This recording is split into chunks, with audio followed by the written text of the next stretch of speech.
Welcome here to Wake Up Call with Dan Tortora on WakeUpCallDT.com, your one-stop sports shop, and on MixLR.com/WakeUpCallDT. I hope you're having yourselves a tremendous Friday. Happy TGIF to all my people out there as Wake Up Call comes to you from inside of the Cafe Kubal studios.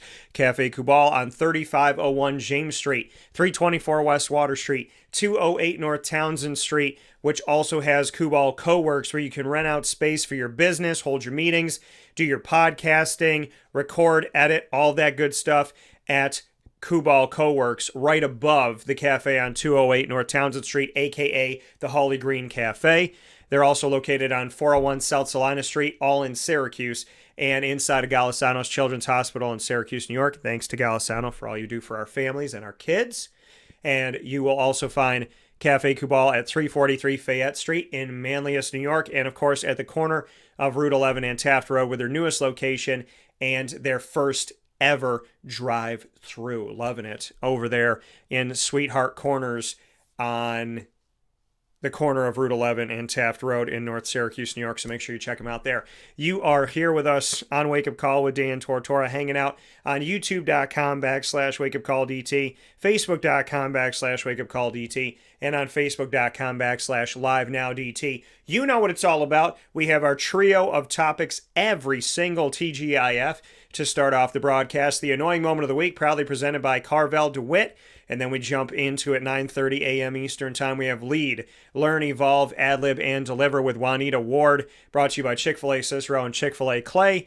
The Top Dog of the Week is announced, proudly presented by Canine Camp Dog Daycare and Canine Campground Dog Boarding. And after all of those beautiful signature segments that you get every single TGIF, this special Friday, Friday the 13th, my grandfather's lucky day, shout out Pop Cavino, making a negative a positive. He could turn a black cat walking under a ladder, the number 13, Friday the 13th. He was all about glass half full, making a negative turn into a positive. So, on Friday the 13th, I consider that a beautiful day, a special day, a day in true remembrance of my grandfather. So I'm excited and elated and so happy to be here with you on Friday the 13th, and we'll be able to celebrate the NEC, the Northeast Conference. For the first time ever, I get to tell Noreen Morris's story, the commissioner of the NEC, and what an awesome journey she's had. So many things to talk about in this broadcast: realignment, name, image, and likeness, figuring things out during a pandemic, as well as the makeup of the NEC, her road to get to where she is today as commissioner of the NEC, her connection to Jim Phillips, who is now the ACC commissioner, going into his second year. There are so many beautiful, wonderful nuggets to take away from the story of Noreen Morris. I cannot wait to have our discussion today. Being able to share the airwaves with her is going to be truly something monumental, and you don't want to miss it. 10:15 a.m. Eastern Time this morning. So Noreen Morris of the Northeast Conference will be joining us. So without further ado, it is time to hop into the annoying moment of the week.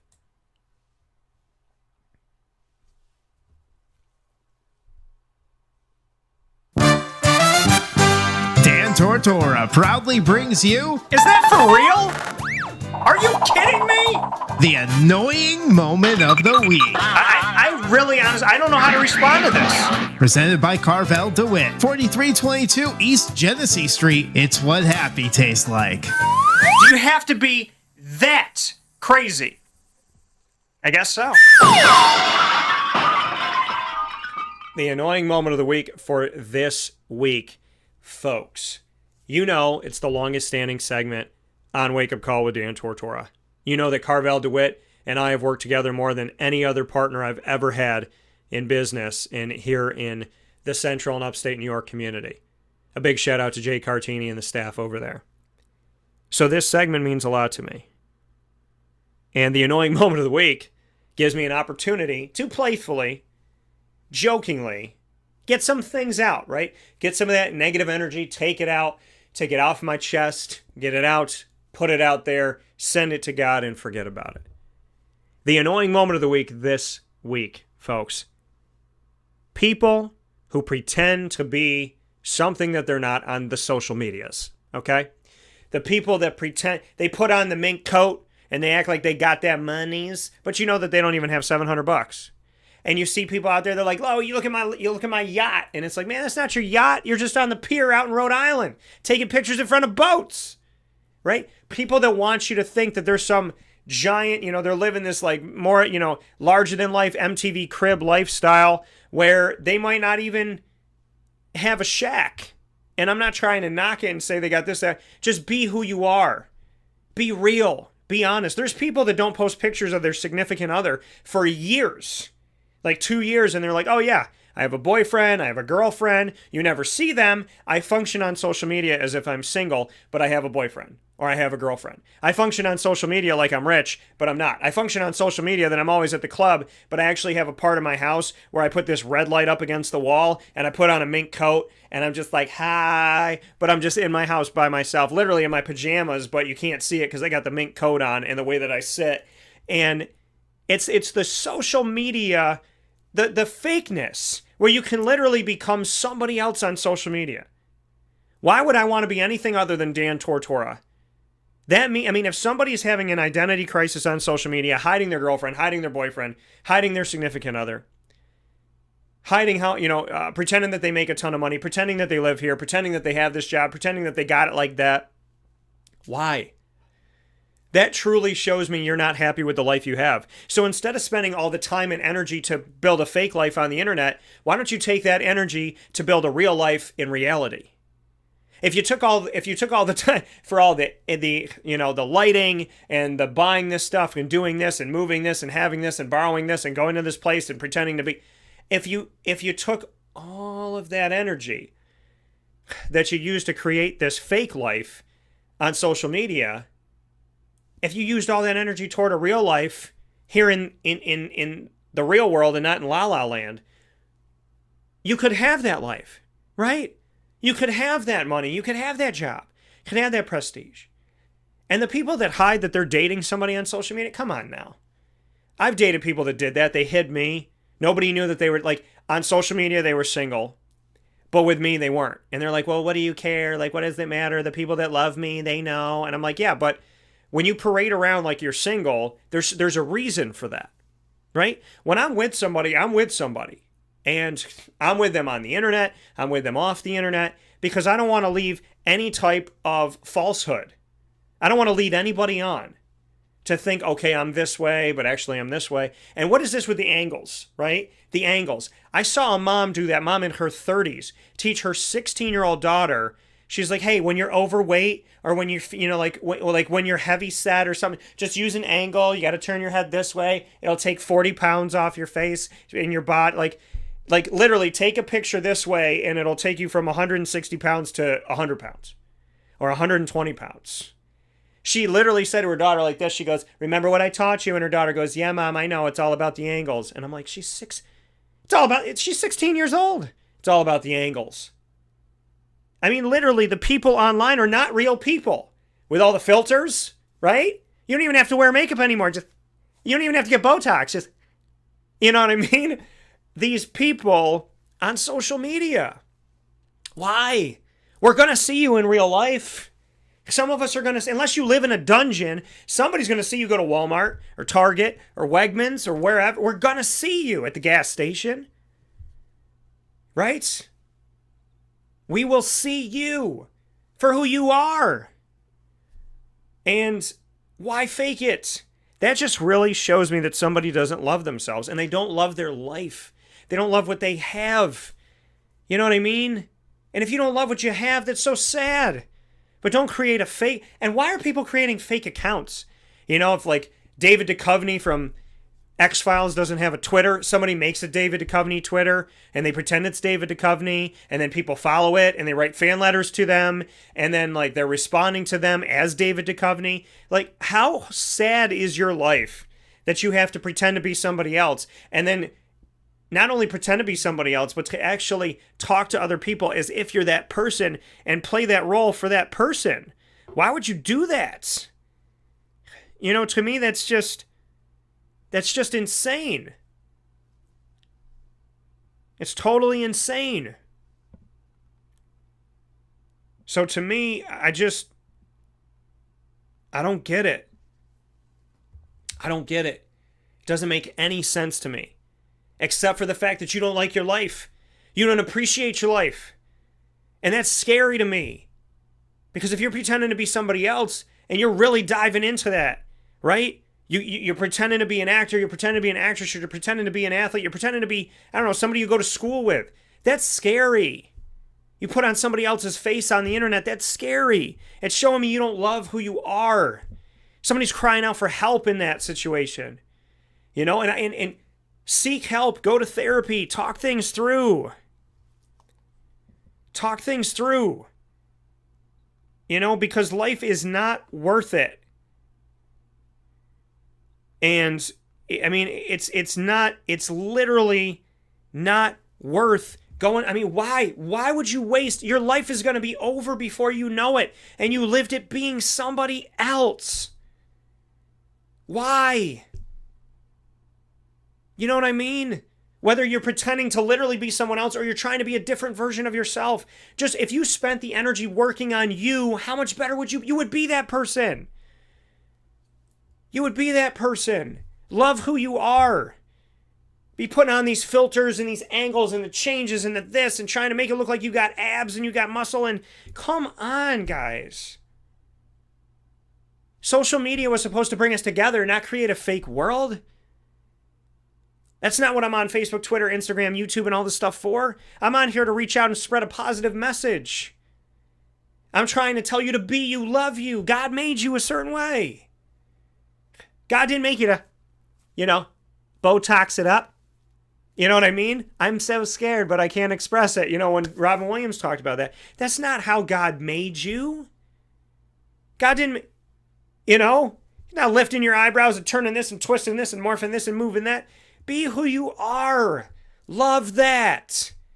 Because the thing is, you can put all types of angles and filters and wear all this stuff and do all these things on social media. But you know what that tells me? Inside, you're broken. Inside, you're gone.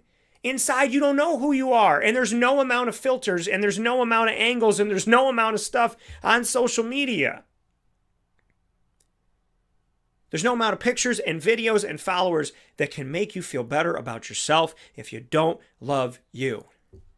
And that's the real. So get to love you and get to know you. That is my annoying moment of the week, because why fake it? Why? Some people are so good at it. And I never thought that I would know somebody who fakes themselves on social media, but I do. I know people who think they got it, like they act like they got it like that, and they don't have it like even close to like that. But that shows me inside they don't love what's in here. They don't love who they are because they're trying to do something out here. I've talked to people that will spend an hour and a half getting ready for to take one picture. I'm sitting at home today. I'm working from home and I'm going to take 2 pictures. And then they spend the whole day trying to figure out if they should post it and what's the angle and do they have their chest out and do they have this and is the eyebrow up and is the makeup looking good and did they contour enough? Like literally grown people that are almost 40 years old trying to figure out, spending an entire day doing a photo shoot for Instagram and TikTok. Imagine if you took all of that time and all of that energy and put it into loving who you are, loving yourself, evolving. Imagine if you took all of that energy and you put it into being a better you. Then you wouldn't be taking 2 pictures and spending 14 hours deciding if you're going to post them or not. You would be living the life that you want to live. If you make it look like you have abs on the internet, you don't have abs. You don't have them. So yeah, that picture shows it. But if that person comes and meets you in public, they're going to see you don't have it. They're going to see you're not that tall. You're not that skinny. You're not that built. You're not that this. You're not that. You don't have this. You don't have that. That's not your house. That's not your car. All of the time you take lying to people on social media, all you're doing is wasting their time and yours, because no matter how much you pretend you have, you still don't have it. But the irony is, if you worked for it, you may get it. And no, you're never going to look like that person or that person or that person or that person, but you look like you. God made you to look a certain way. God wanted me to look this way. God wanted to create, this is my face, these are my eyes. but I can decide if I want to walk and do cardio, build my muscle, lean myself up. But the body that I have today, I'm proud of it, not because it's Instagram worthy, but because it's worthy of me. Because I love myself. I love the skin I'm in. So no matter how much you try to fake the skin you're in, if it ain't your skin, nobody's fooled by it forever. Spend the time and energy loving yourself, chasing your dreams, surrounding yourself with good people. Because only broken people pretend to be something they're not. And no amount of pretending can fix broken, because broken is real and pretending is fake. If you want to get better, you have to go from the inside out. You got to dig deep, find the roots, figure out what they are, pull them out or dig them deeper. If it's good or bad or indifferent, you got to figure. If it's bad, you got to pull it out. If it's good, you got to find those roots and remember who you are. But dang it, stop pretending on social media. Stop trying to be somebody you're not. There are people I know in public that I've known for years that on social media look like a completely different person. They look like they're 20 years younger. Their face looks totally different. Like if I didn't know them, I would legitimately, like if you put them next to each other, it's not even the same. It's not even close to being the same person. And that shows me that there's a lack of love in here. There's a lack of positivity and confidence up here. I can make myself look like anything. But the only me I want to be is Dan Tortora. And if I want to work on him inside or out, then I'm going to work on him. There's no filter. There's no angle. There's no car or boat or house or material, anything that I can show you on social media that is more valuable than loving oneself from the inside out. With that being said, we'll take a step aside for a fast break.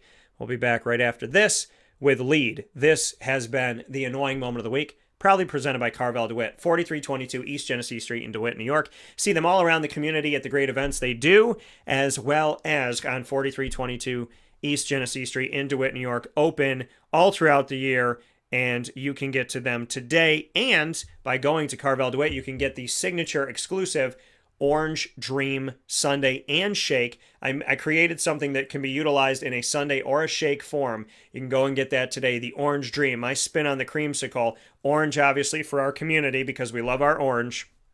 The sundae and the shake, orange sherbet, vanilla ice cream, whipped cream, a cherry, and rainbow sprinkles, all mixed into a sundae, all mixed into a shake. And remember, Wednesday is Sunday. Buy one, get one free Sundays, including the Orange Dream at Carvel DeWitt, 4322 East Genesee Street in DeWitt, New York. It is what happy tastes like. It's what happy tastes like. Do you know why? Because we make ice cream. Creamy, rich, flavorful ice cream. Not yogurt or iced milk like some of our competitors. Ice cream. Fresh, by hand, daily. For the calorie conscious, we have something new for you. Our new Carvelite. Same great flavor, creaminess, and texture of our regular ice cream with only 35 calories an ounce. So whether you want an ice cream cake, flying saucer, dasher, carvalanche, hard or soft ice cream, we will satisfy your craving with our fresh, handmade regular or new Carvelite ice cream. Carvel DeWitt. It's what happy tastes like.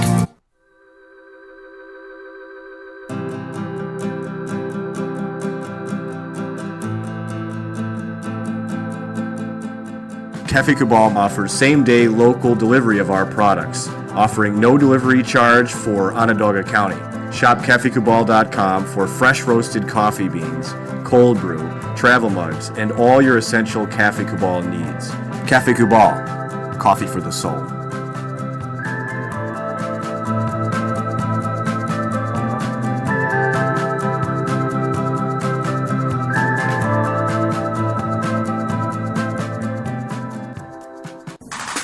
The Wildcat Sports Pub in Camillus, New York is located on 3680 Milton Avenue in the Home Depot Plaza. It is your family-friendly sports bar and restaurant. Folks, some sports bars aren't family-friendly. Some family-friendly restaurants are not sports bars. The Wildcat Sports Pub in Camillus, New York is proud to be both. It is that marriage that you've been looking for years. The Wildcat Sports Pub is your home base for your sports bar and restaurant needs, games for the kids, indoor and outdoor activities, and enough things on the menu to come back every single week and get to try something new. They're open Sundays from noon to 8 p.m., Monday through Wednesday, 11 a.m. to 11 p.m., and Thursday through Saturday from 11 a.m. to midnight. For reservations and party information, call 315-487-2222 for the Wildcat family-friendly sports pub and restaurant.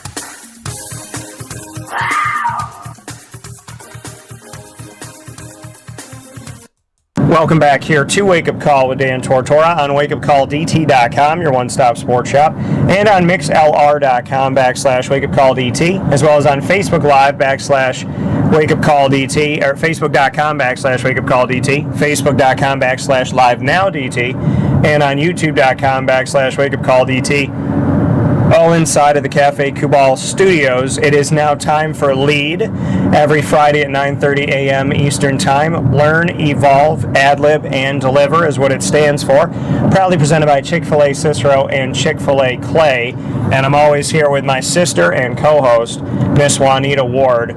And before we go anywhere with anything, I got to welcome in my sis. Juanita, how you doing today? Hey, Dan, how's it going?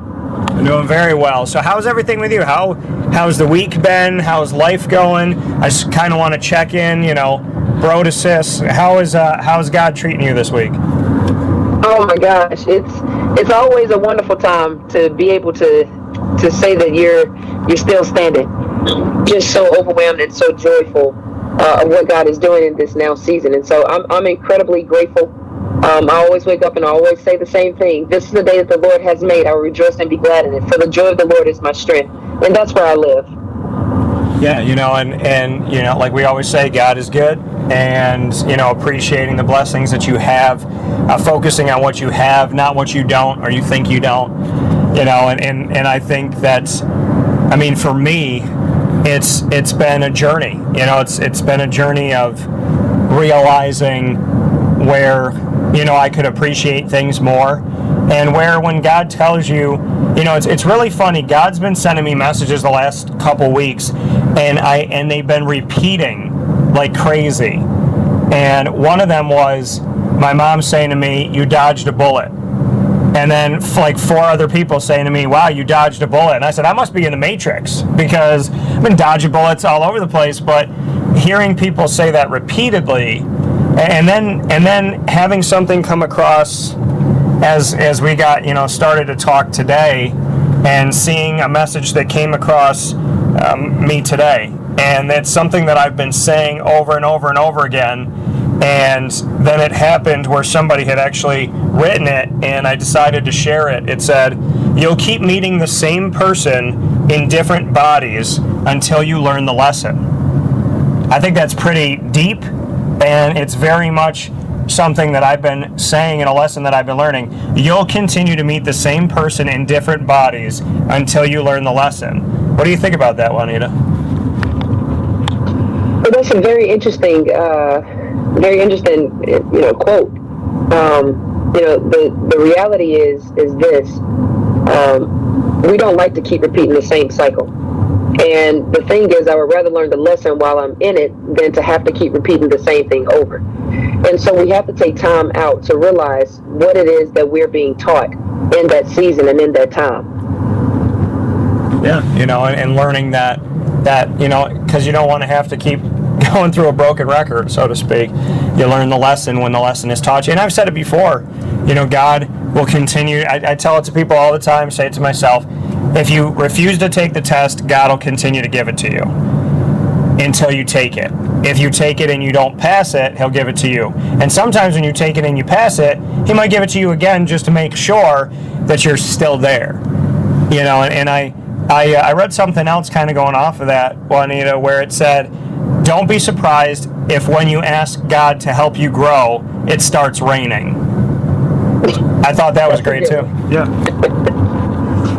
I thought that one was pretty profound, because you can't, you know what I mean?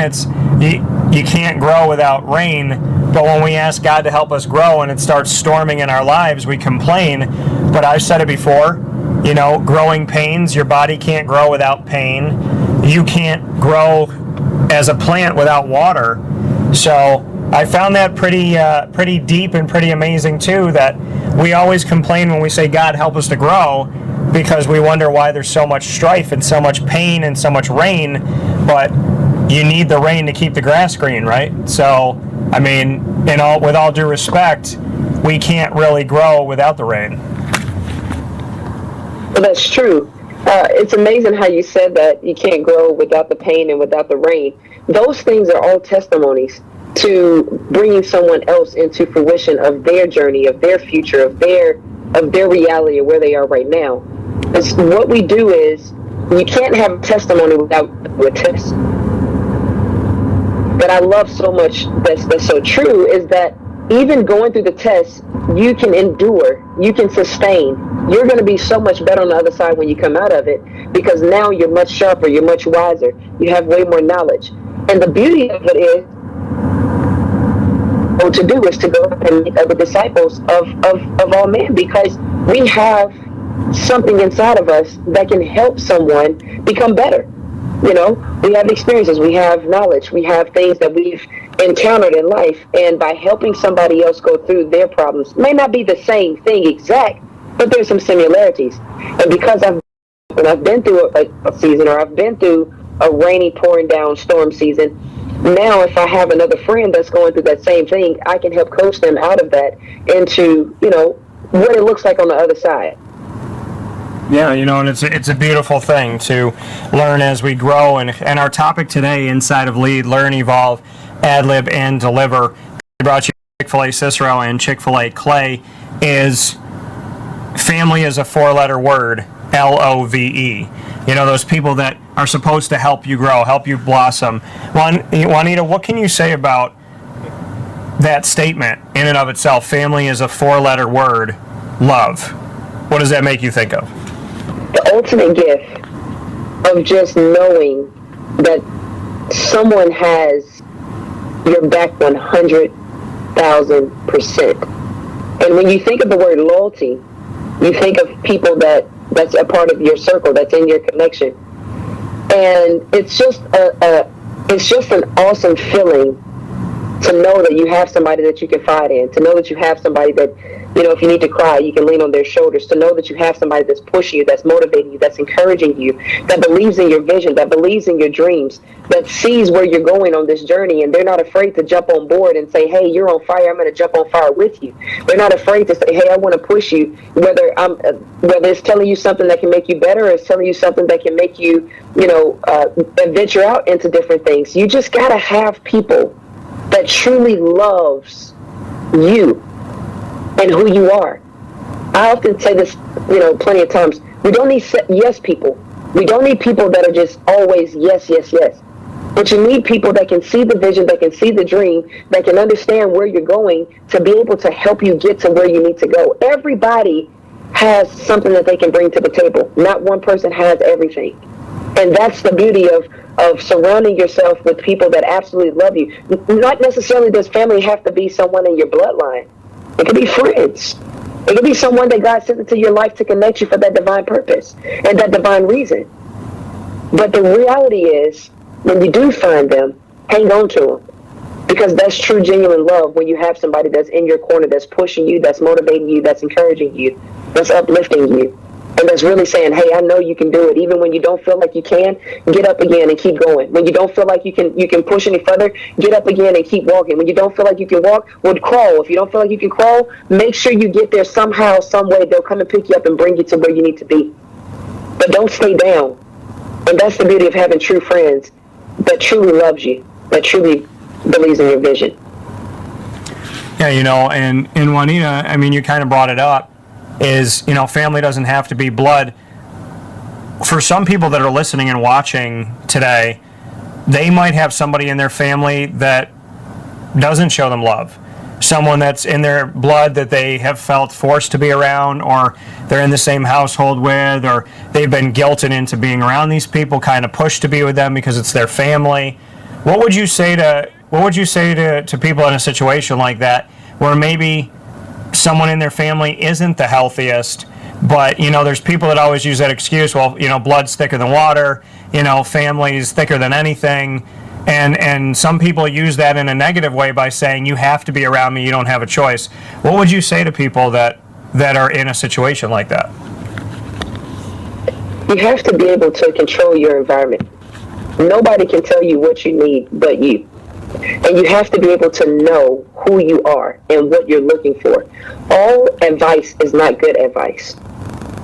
And you have to be able to listen to, if you can't get out of the situation, you can hear it and say, okay, well, I'll take your word and what you say. I hear what you're saying, and I'm going to be. I would have to assess the situation, and I'm gonna pray about it, and I'm going to kind of figure some things out. But thank you so much for giving me some information. Thank you so much for wanting to share your knowledge with me. And sometimes you can just get up and walk out. You have to be strong enough to know who you are and what you can take and what you can handle. Yeah. And you have to also count your blessings on when God sends people into your life that are divine connections, and they're sent there into your life for a purpose. You have to be able to understand that everybody giving a solution to a problem is not always the answer. Yeah, and that's a beautiful thing, that you just said. Everybody giving a solution to a problem is not always the answer. That, you could ask 10 people in your life, hey, tell me what to do with this relationship. And maybe 8 people agree and 2 people are on the other side of the spectrum, but those 2 people might speak to your heart. They might make more sense. I always tell people I call it my cabinet, right? And I have my cabinet, I have my support system, and I have people that I talk to. But I'm going to make my decision. I'm very wary of being around people who let other people make their decisions.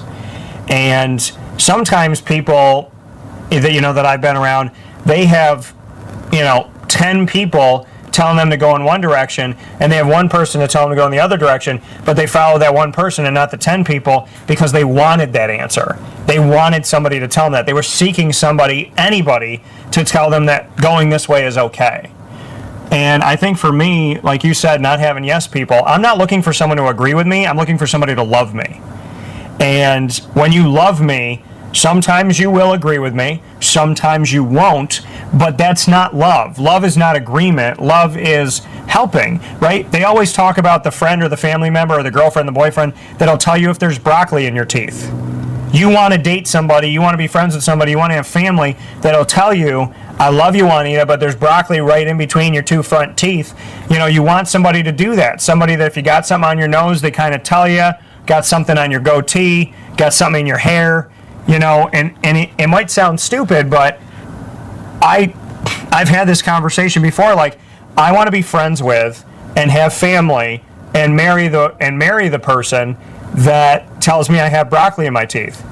And what I mean by that is I want to be with someone who is willing to tell me, hey, something's not right, let me help you with it, as opposed to just letting me go down the wrong path and not even know sometimes that I'm going down that path. That's true. I love that saying, real friends are hard to find, because they really are. They really are. And the thing is, people have become so consumed of self-pity that when somebody tries to tell them the truth, they really can't take it. They say they want the truth, and they say they want you to be real, but they really can't take they can't take real. And we have to be able to choose between what we're really wanting.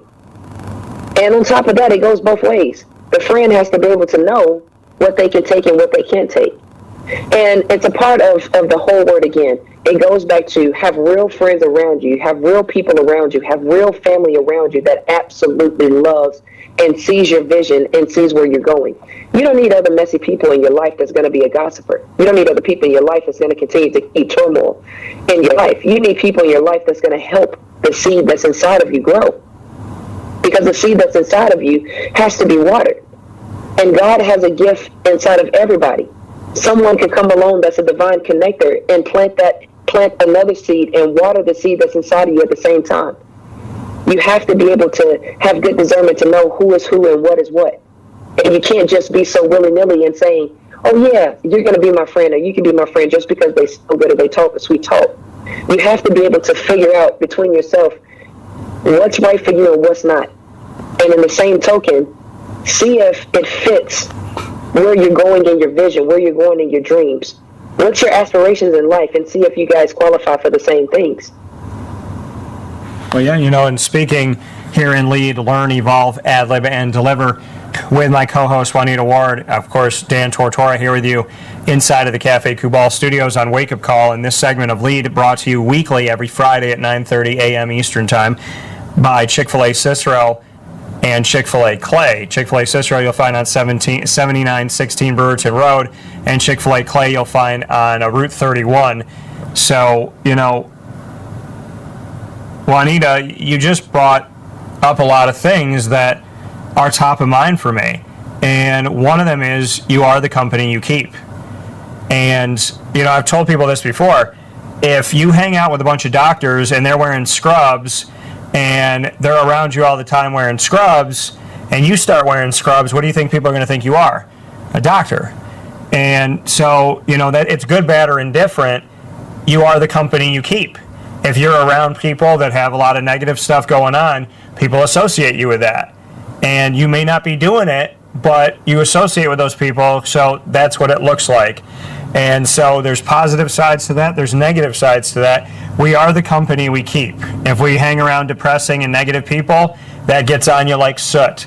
If you're around positive and uplifting people, that gets around you like, the Holy Ghost's ultraviolet rays, so to speak. So, it's you inherit what's around you. You inherit that energy. If you're surrounding yourself with negative energy, then obviously there's negative ions. If it's positive energy, there's positive ions. And I think that, people think, well, I can hang out with this group, but I'm just not like them, or I'm not going to be that way. Eventually it starts to get into you. If you're around a bunch of swearing, then you may start swearing, not even know it. If you're around a bunch of people that, go to church and pray, then maybe you start praying a little bit more. We are the company we keep. And that doesn't mean to, change every time you're around somebody. It means know who you want to be around, like Juanita was saying, like know who's in your circle, know if you're both going after the same thing, if you're all going after the same thing. If all of my friends are sitting on a couch, not working, collecting paychecks, and have no desire to do anything or really push themselves, and I'm like a go-getter and I'm running my business and this and that, after a while, something's going to happen in that relationship of those people sitting on a couch and me going to work. They might say, hey, why are you going to work? Just sit here with us. I might tell them to get off their butt and let's go work together. But there's eventually going to be that tug of war if the company you keep is not who you truly are. And so I think it's important and imperative to understand that if you keep negative company, then that soot will get on you. If you keep positive company, then those ultraviolet rays will come from within you. And it's all about the company you keep, which determines the energy that you are going to send out to the world, and also the energy that you're going to take in yourself. That's true. That's true. You have to be able to say to yourself, is this something that's working for my future, or is this something that's a right now thing? And if it's something that's a right now thing, and you don't see any substance that's going to that's going to be containable for the rest of your future, then there may be some chains that you have to break. There may be some cords that you have to cut. And you have to be able to say to yourself, is this really what I need? Is this really what I want?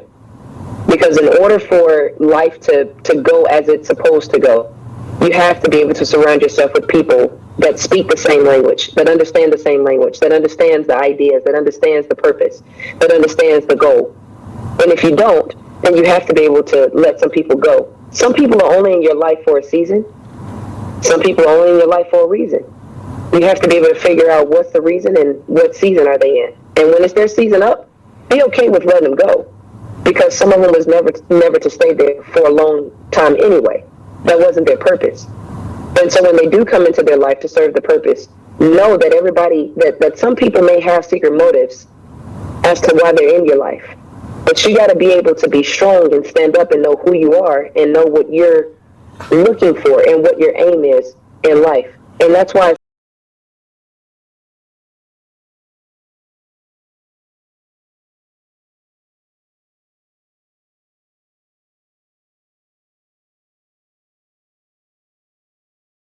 some of those people come in for hurricane season, Juanita, and some of them are the hurricane, and some of them are the shelter. And you got to know the difference between the one that's spinning around the house, throwing all your papers everywhere, and the one that's helping you get underneath something and get safe.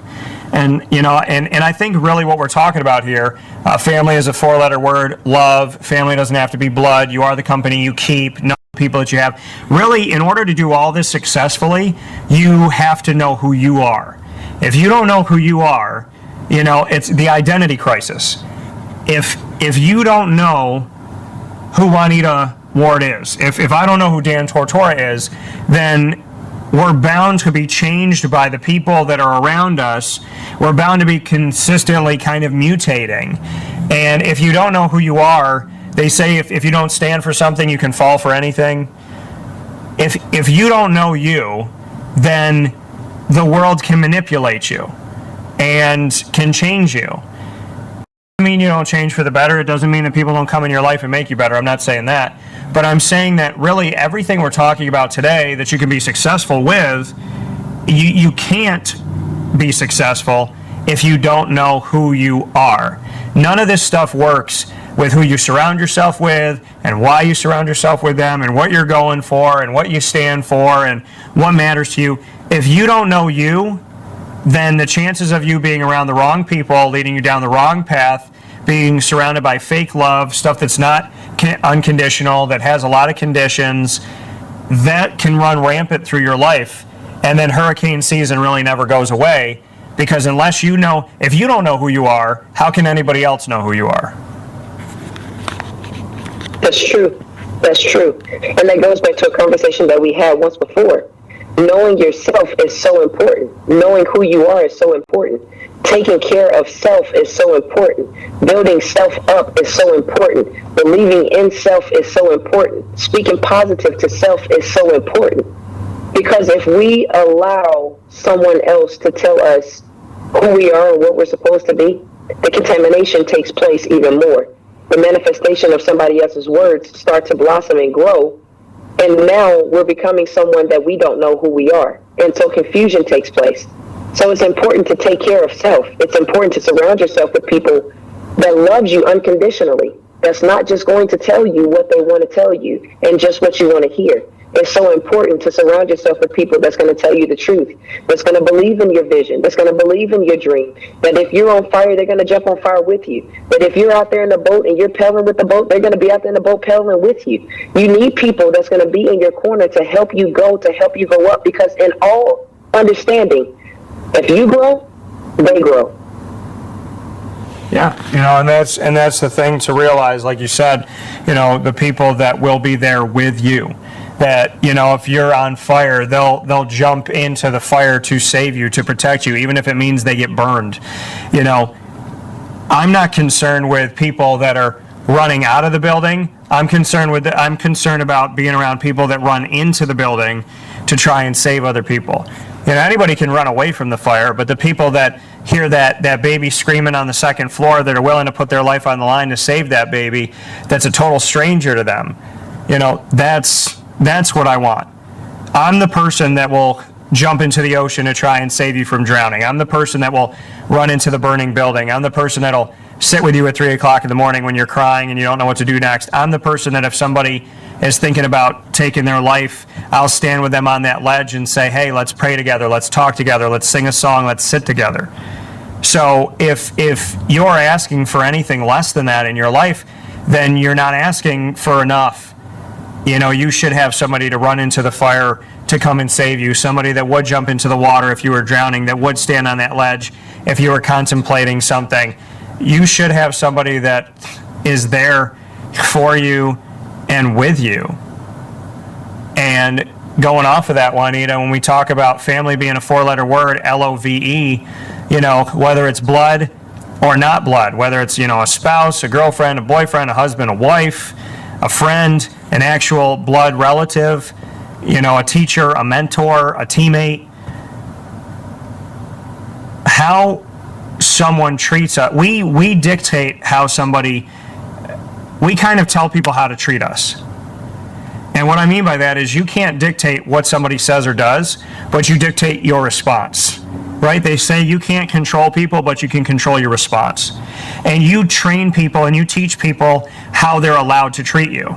Because if somebody treats you poorly and you accept it, they put the hand in the cookie jar and you let the hand sit in the cookie jar and eat all your cookies, then you've taught them to take advantage of you. You taught them it's okay to abuse you. Now, they chose to do it, but you've taught them it's okay. You need to establish the lines in your life. Don't think anybody else is going to establish any lines in your life, any boundaries in your life. Don't think anybody else is going to make sure that you're not being taken advantage of. It is your job to teach people how they're allowed to treat you. And I think that we forget that when somebody treats us poorly, we think, oh my gosh, they have control over us now because our thoughts are negative now, our emotions are negative now, we can't focus. But our reaction to that person is our control. And we train people on how they're allowed to treat us. We can't control how they treat us, but we can control the response. And if our response is that we're not going to put up with certain behavior, then we're training people on how to treat us. We need to know, Juanita in Juanita's life, me in my life, you in your life that's listening and watching, you dictate what people are allowed to do in your life. You are the keeper of your own soul. You are the keeper of your own protection. You are the keeper of your own castle. So I want people to know today that are listening and watching and being a part of this show that you can't control what people say and do to you, but you dictate what you allow in your life. And you need to remember that you hold the keys to your castle. Nobody else has the keys. Nobody else has the code to the drawbridge. And nobody else knows how to get to the tower except for you. You dictate who comes in, who goes out, and you dictate how they're allowed to treat you when they're in that castle. And I think that we really need to start taking a hold of our lives and realizing that nobody should be in control of our thoughts or our emotions except for us. And it goes back to self-care. We have to be able to take care of self. We have to be able to know self. If we know our own self and what we will allow and what we won't allow, respect will not be hard for people to give. Because if we can respect ourselves enough to not watch things that we shouldn't, to not listen to things that we shouldn't, then the pour off of us around people and how we carry ourselves will be a living example of how we are truly in our life. I'm a firm believer that if you don't work in Hollywood, you cannot be a great actor. You can't do that because you have to be able to act consistently on a 100% basis of being somebody that you're not. And if you've been around people that know your characteristics and know your traits, people are going to say, hey, you're acting different, you're acting phony. But the thing is, why do you want to act different and act phony? Just be who God has created you to be. Just be who you are. And the best version of who you are is who you are. Not anybody else. Allow people around you to feed into your life. Allow encouraging people to feed into your life. Allow positive people to affect your life in a positive way. Allow people that love you, the ones that have influenced you. As you mentioned, the teachers, the preachers, the pastors, the people that are influencing you, the coaches, allow those people to give you positive, the doctors, allow those people to give you positive influence in your life. Because if it wasn't so, God would not have opened the door for them to speak to you. And then you have to be able to have the right people that's in your life that's speaking in your corner to help your dreams go, to help your vision become clear.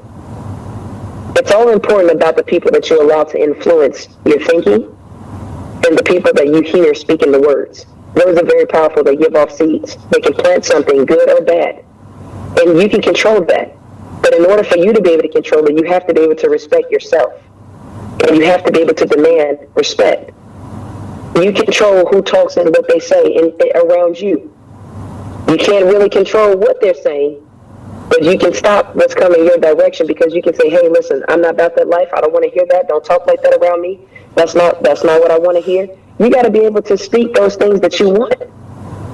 And in doing so, you're making a presidential statement by saying, this is who I am and this is what I stand for. Please respect me of who I am. And now you're drawing and you're gravitating those friends, those family members that believe in your vision, that believe in where you're going, that see the vision. There's somebody out there for somebody. Not everybody can have one person, but there's somebody out there for everybody. And when you find out who are the people that are supposed to be in your corner, it makes life so much easier. Sometimes you may have to pluck out some weeds that's not supposed to be there. That's okay. It's all a part of learning. It's all a part of life. Keep going, keep growing. And the people that's supposed to be in your life, cherish those people. Cover those people. Believe in those people. Because who you are is a reflection of what you see in the mirror. Yeah, and that's the thing, putting it all together, like you said, when you're a people pleaser and you're trying to please other people, you're not thinking about you. You're not thinking about what you want. You're not thinking about, and it's not being selfish, I find that, when I have in the last year and a half really worked on self-care, that some people think you're selfish. How dare you take care of yourself? How dare you set standards and boundaries? The only people that would say that to you are the people that are trying to tear them down and rip at them. They're the T-Rexes in Jurassic Park that are trying to take down the sign.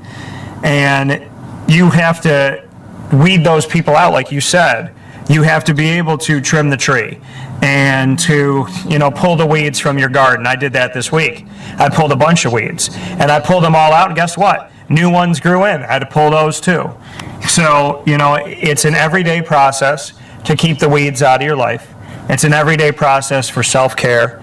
It's an everyday process for telling the world how you expect to be treated and not accepting it if it's not where you want it to be. There is nothing selfish about wanting to have peace, wanting to have respect, and wanting to have dignity. You deserve that. God made you the beautiful you that you are, and He didn't make you so that you could be someone's punching bag. So when you're listening today and you're wondering, Dan, who's my family? Your family are the people that love you. They're the people that are there for you. Your dogs, your cats too, your birds, they're the ones that show up, the ones that show love, the ones that are consistently good and not occasionally great. The people and the animals and everyone that makes up the beautiful life that you have. The ones that make you smile, the ones that push you to be the best who you are, the ones who are not the yes people, that is your family. And sometimes it's all blood, sometimes it's no blood, and sometimes it's a mixture of both.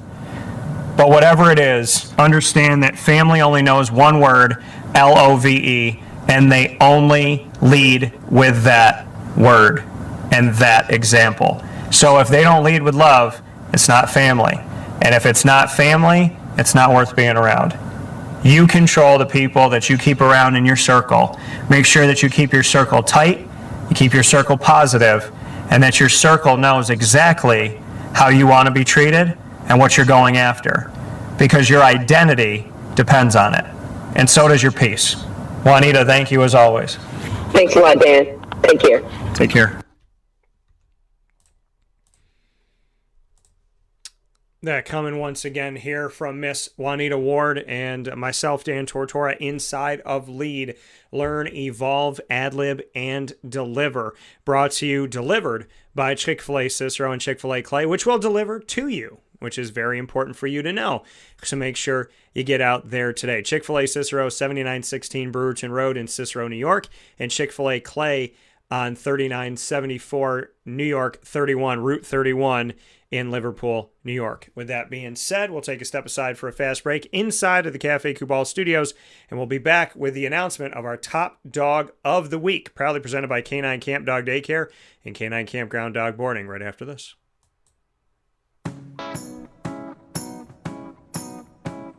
In these unique times, there are those in our community that give us a sense of normalcy and positivity. Pizza Man on 50 Oswego Street in Baldwinsville has been here for you for over 35 years and is here now. Call 315-638-1234 or order online at pizzamanbville.com to bring those familiar tastes into your home. And remember to come see our monthly on-site broadcasts centered around the community and our Baldwinsville bees.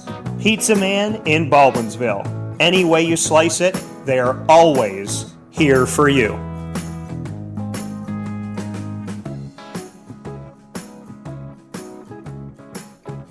This is Jimmer Sikowski, owner-operator of Chick-fil-A Cicero, 7916 Brewerton Road in Cicero, right in front of the Home Depot. I had a deep feeling that God wanted me to do something bigger with my life and to help people, help others. I kept putting Chick-fil-A in my life, and I realized as I was going through the franchise selection process that positively impacting the lives of others was really core to what we do here at Chick-fil-A. First of all, it starts with the food. The food is brought in fresh daily. We bring in local produce. We prepare to order in the kitchen. We hand bread our chicken. We hand spin our milkshakes. It's great food. It doesn't taste like fast food.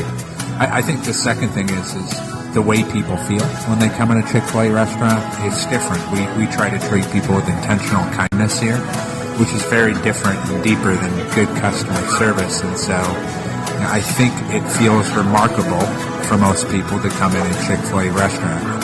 And then lastly, the impact that we try to have in the community is very different. It's a big part of the expectation of every operator of a Chick-fil-A restaurant is that they're actively engaged in their community, they're a leader in the community, and they're making a difference. When they realize that what we're striving to do is to shine a little light in their life, that's a very, very different experience than you will have in any other quick service restaurant. And it's that remarkable experience that I think people will emotionally connect with.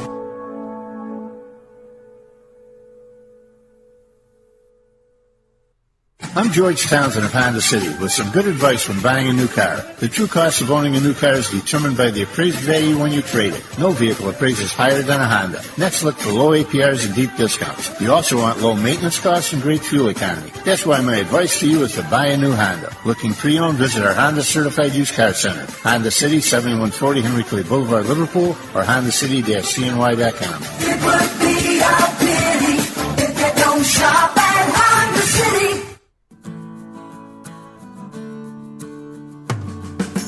Our corporate purpose at Chick-fil-A is to glorify God by being faithful stewards of all that's entrusted to us and to positively influence all those who come in contact with Chick-fil-A. And what became increasingly clear from our success at Cicero is that people love Chick-fil-A. And also I think we recognized that, we had a great opportunity to grow the brand and grow our platform. I felt incredibly grateful when I was selected to be a Chick-fil-A operator. I think what it's meant for me, what I've come to realize on a very deep level is that this is a calling for me. It's not a career. It's not a job. The Lord called me to be a Chick-fil-A operator and to use these restaurants to glorify Him and to positively influence other people. I'm blessed. I'm very blessed. Head to Chick-fil-A Clay on 3974 State Route 31 in Liverpool, New York.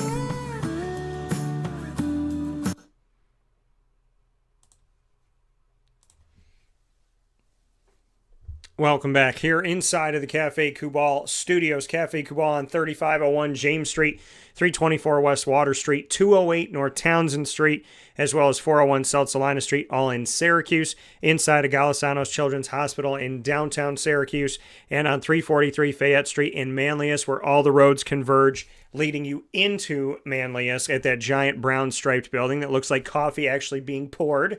You'll find them there with their awesome new expanded parking lot. And of course, their new and first ever drive-through and newest location located on the corner of Route 11 and Taft Road in North Syracuse at Sweetheart Corners for Cafe Kubal. So go get your chai, your coffee, your treats, your sandwiches, your snacks, your breakfast today at Cafe Kubal.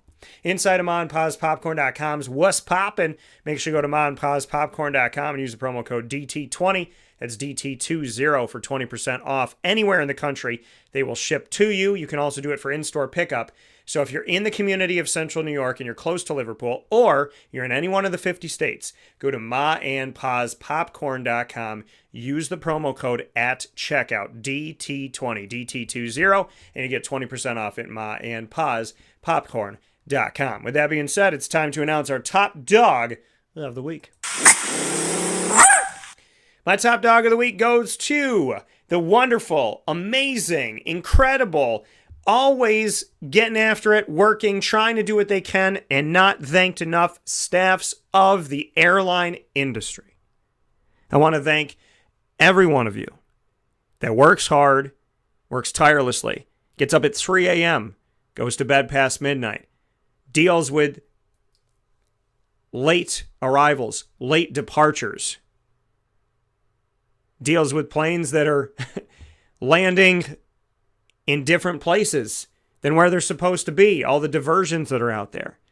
Deal with the customers, deal with people that speak all different languages, deal with bringing people through and making sure that they know the rules and what they could take on the plane and what they can't, making sure in the situation now that we live in with the pandemic currently that they're masked. The top dogs of the week, you're not thanked enough, brought to you by Canine Camp Dog Daycare and Canine Campground Dog Boarding. The people of the airline industry, thank you. Thank you to our flight attendants. Thank you to our pilots. Thank you to our co-pilots. Thank you to our engineers. Thank you to our baggage crew. Thank you to everybody that handles HR. Thank you to those that are in the public relations side. Thank you to those that are checking us in. Thank you to the gate agents. Thank you to those that are helping us taxi on the runway. Thank you to everybody working the air traffic control tower. Thank you to every single one of you. Thank you to those that are bringing people on and off in wheelchairs. Thank you to those that are taking the jetway and bringing it up to the plane or taking it away from the plane. Thank you to all the jobs that we know and all the jobs that we don't. And that includes the TSA. Thank you to the Transportation and Security Administration for everything that you do. Transportation Security Administration has looked out for us since after 9/11. It's been a decade that they have been here with us. Times 2. I'm going to say that again. It's been a decade times 2. It's been almost 20 years that they have been here with us. Hard to believe. More than half of my life. Thank you to everyone in the airline industry that takes a 23-hour trip and turns it into 2 hours and 13 minutes. Your jobs sometimes are thankless. You get yelled at a lot. People show up late. People's planes come in late. People forget. People fall asleep. There's a ton of things that you have to deal with on a daily basis. And sometimes you get yelled at more than you get thanked. Sometimes that's most of the time. So may I take today, and not just today, but every day, to say thank you to everyone in the airline industry, including those that I love so very much that are part of my beautiful life. Thank you for not only having your wings to fly, but for giving us wings to fly too. We forget so easily that we are up in the air in an extremely heavy piece of machinery, somehow floating like an effortless bird. The fact that even planes exist and we can fly anywhere is amazing. And we take that for granted every time, almost. So thank you to everyone that has ever worked, continues to work, and will work in the airline industry that cares about us. You help our travel to be easier. And when planes were grounded and we couldn't go to visit our loved ones, we couldn't get overseas, we couldn't go into other countries. Hopefully that helped us to take a step back and realize just how much we appreciate you and how easier you make our lives. Yeah, not everybody likes to wear a mask on a plane. Yeah, some people don't like the seat situation or are uncomfortable. Sometimes the plane's air conditioning doesn't work as well. Sometimes the planes don't have TVs. Sometimes there's a crying baby. But you know what? We have a way to get from point A to point B in the fastest way possible. I can get from here to California in a few hours. I can get from here to Florida in under 2.5 hours. I can see the world. To everyone that created this beautiful industry, thank you. To the Wright brothers and all of the families, the men and women that helped to truly bring this impossible feat to life, by the grace of God, thank you. And for those of you that continue to bring us your smiles at 3 a.m., your smiles at midnight, and everywhere in between, thank you. You are our top dogs of this week. And as far as I'm concerned, you're our top dogs all throughout the year. Thank you to everyone in the airline industry who helps to make my job easier, your job easier, our vacations easier to get to, and our loved ones feel so much closer. Without you, where would we be? Canine Camp Dog Daycare and Canine Campground Dog Boarding, proudly bringing you the top dog of the week and proudly bringing you fantastic service second to none in our community and beyond. Canine Camp Dog Daycare, 228 Old Bridge Street in East Syracuse, New York. You can get more information by going to k-9kamp.com. That's k-9kamp.com. And you can call them at the daycare, 315-437-7110. That's 315-437-7110. And for more information on the dog boarding for longer-term care for your furry loving friend, you can go to kampground.com. That's kampground.com, k9campground.com.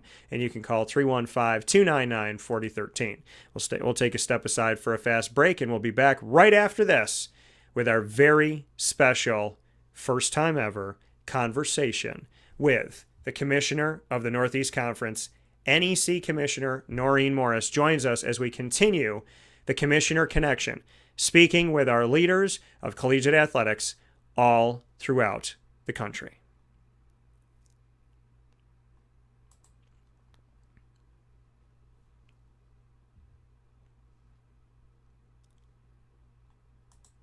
Avicoli's, located on the corner of Route 57 and Wetzel Road in Liverpool, New York, is your home for our Liverpool Warriors monthly athletic broadcasts. We're on site, on location every single month with the Liverpool Warriors, and we cannot wait to see you this month and every single month on the pizza casual dining side. You can go there Tuesday through Sunday to dine in casual on the pizza side. You can also go to fine dining, bring your date, go there for a special occasion, an anniversary, whatever it may be, a birthday party, a graduation, whatever you'd like to do, or you want to just bring mom and dad out and have a nice dinner. Head out to Avicoli's today, the casual pizza side, the fine dining side, the bar, as well as the outdoor dining open at Avicoli's. 4 ways to enjoy them on site, and you can also enjoy them off site with takeout, delivery, and catering by calling 315-622-5100. That's 315-622-5100, and go to myavicoli's.com for more information. That's myavicoli's.com. Canine Camp Dog Daycare and Canine Campground Dog Boarding, who you just heard in the Top Dog of the Week, which is brought to you every Friday at 10 a.m. Eastern Time right here on Wake Up Call. The dog daycare located on 228 Old Bridge Street in East Syracuse. You can get more information by calling 315-437-7110. That's 315-437-7110 for daycare for your dog, as well as dog grooming. And you can get a bunch of supplies there. They have dog food, dog treats. They have harnesses, leashes, collars, all different things for your dog. Little shopping center for your furry loving friend at the daycare. And of course, you can go to Canine Campground Dog Boarding for longer term care. If you're renovating the house, going out of town, if somebody's heading to the hospital, you're going on vacation, whatever it may be, Canine Campground Dog Boarding right around the corner from the daycare for longer term care for your dogs at 242 Johnson Street in East Syracuse. You can get more information by going to kampground.com, and you can call 315-299-4013 to get directly to them as well. 315-299-4013 for Canine Campground Dog Boarding, a favorite of Miss Lily. PB&J's Lunchbox, the food truck you chase all over Central and Upstate New York. Well, now when you're craving that food truck, you can fill your need for all those cravings by going to their Street Side Cafe. How cool is that? to have a food truck that now has its cafe, and it's centrally located right off the thruway, right off the highway, right by Destiny USA and Onondaga Lake Parkway. A few minutes from each is PB&J's Lunchbox, right there on 663 Old Liverpool Road in Liverpool, New York, featuring their award-winning grilled peanut butter and jelly sandwiches with the roasted pecans, which just totally changed the game, as well as their salads and their quesadillas. The barbecue chicken quesadilla just had that fantastic. They have specials throughout the week. They have desserts, so many things for you at PB&J's Lunchbox. Who knows what you're going to find in your lunchbox today? Find out at 3 by going out to 663 Old Liverpool Road in Liverpool, New York, and by heading out there Monday through Saturday from 9 a.m. to 7 p.m. Victory Sports Medicine and Orthopedics, located on 791 West Genesee Street in Skaneateles, New York, right by Skaneateles Lake, is the place to head to, whether it's preventative care, rehab, and physical therapy, or surgery. Victory Sports Medicine and Orthopedics understands that you have to take your steps on your own personal journey, one by one, day by day, to get to your own victory. They care about each patient. They listen to you, they bring you through it, they tell you the options, and they figure out what is best for you. To hear your patient, to care about your patient, and guide your patient on their own personal victory is something that is very hard to find, and because I have found it at Victory Sports Medicine and Orthopedics, it is more than easy for me to tell you to head out there today to 791 West Genesee Street in Skaneateles. Make sure you call for an appointment first, though, 315-685-7544. Injuries treated from head to toe, truly your whole body. So make sure you call Victory Sports Medicine and Orthopedics, whatever's going on, at 315-685-7544. That's 315-685-7544. Welcome back here to Wake Up Call with Dan Tortora on WakeUpCallDT.com, your one-stop sports shop, mixlr.com/WakeUpCallDT, as well as watching on internet streaming video and audio on Facebook.com/WakeUpCallDT, Facebook.com/LiveNowDT, and on YouTube.com/WakeUpCallDT, all inside of the Cafe Kubal studios. And as you know, in our Commissioner Connection, speaking with leaders around the nation, I'm very, very happy for the first time ever to have Noreen Morris on the show of the Northeast Conference, a.k.a. the NEC. And I look forward to telling her story today and getting her thoughts on a lot of pertinent topics that are affecting collegiate athletics. So let's bring in Noreen and see how she's doing this morning. Noreen, how are you? I'm doing great, thanks. Dan, thank you for having me in your show. Absolutely. And Noreen, you and I kind of looking back on your history, and when we look at the Northeast Conference, you're only the fourth full-time commissioner of the conference. What does that mean to you on such a short list of leadership within this conference? Kind of part one, what that means to you, and part two, why coming to the NEC was the right fit for you. Yeah, I'm honored to have been with the NEC now. I'm in my 11th year, and as you mentioned, they've had just 3 commissioners before me.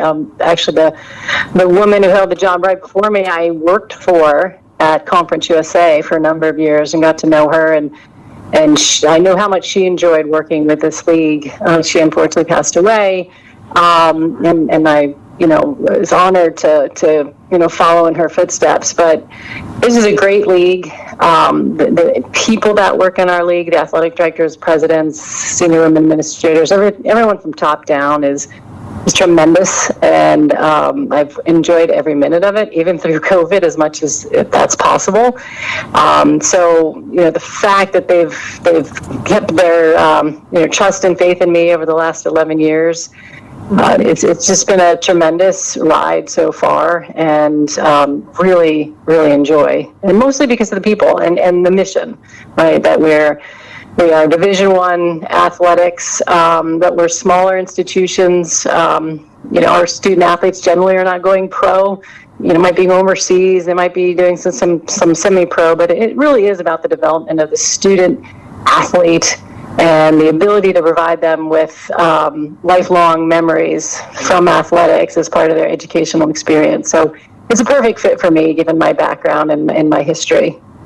And when we look at this conference and the members that make up the NEC, the full-time members, Bryant, Central Connecticut, Fairleigh Dickinson, Long Island University, Merrimack, Mount St. Mary's, Sacred Heart, St. Francis, Brooklyn, St. Francis U, and Wagner, as well as your associate members of Duquesne for football and women's bowling, Fairfield for field hockey, Hobart for men's lacrosse, Ryder for field hockey, and St. Joseph's of men's lacrosse.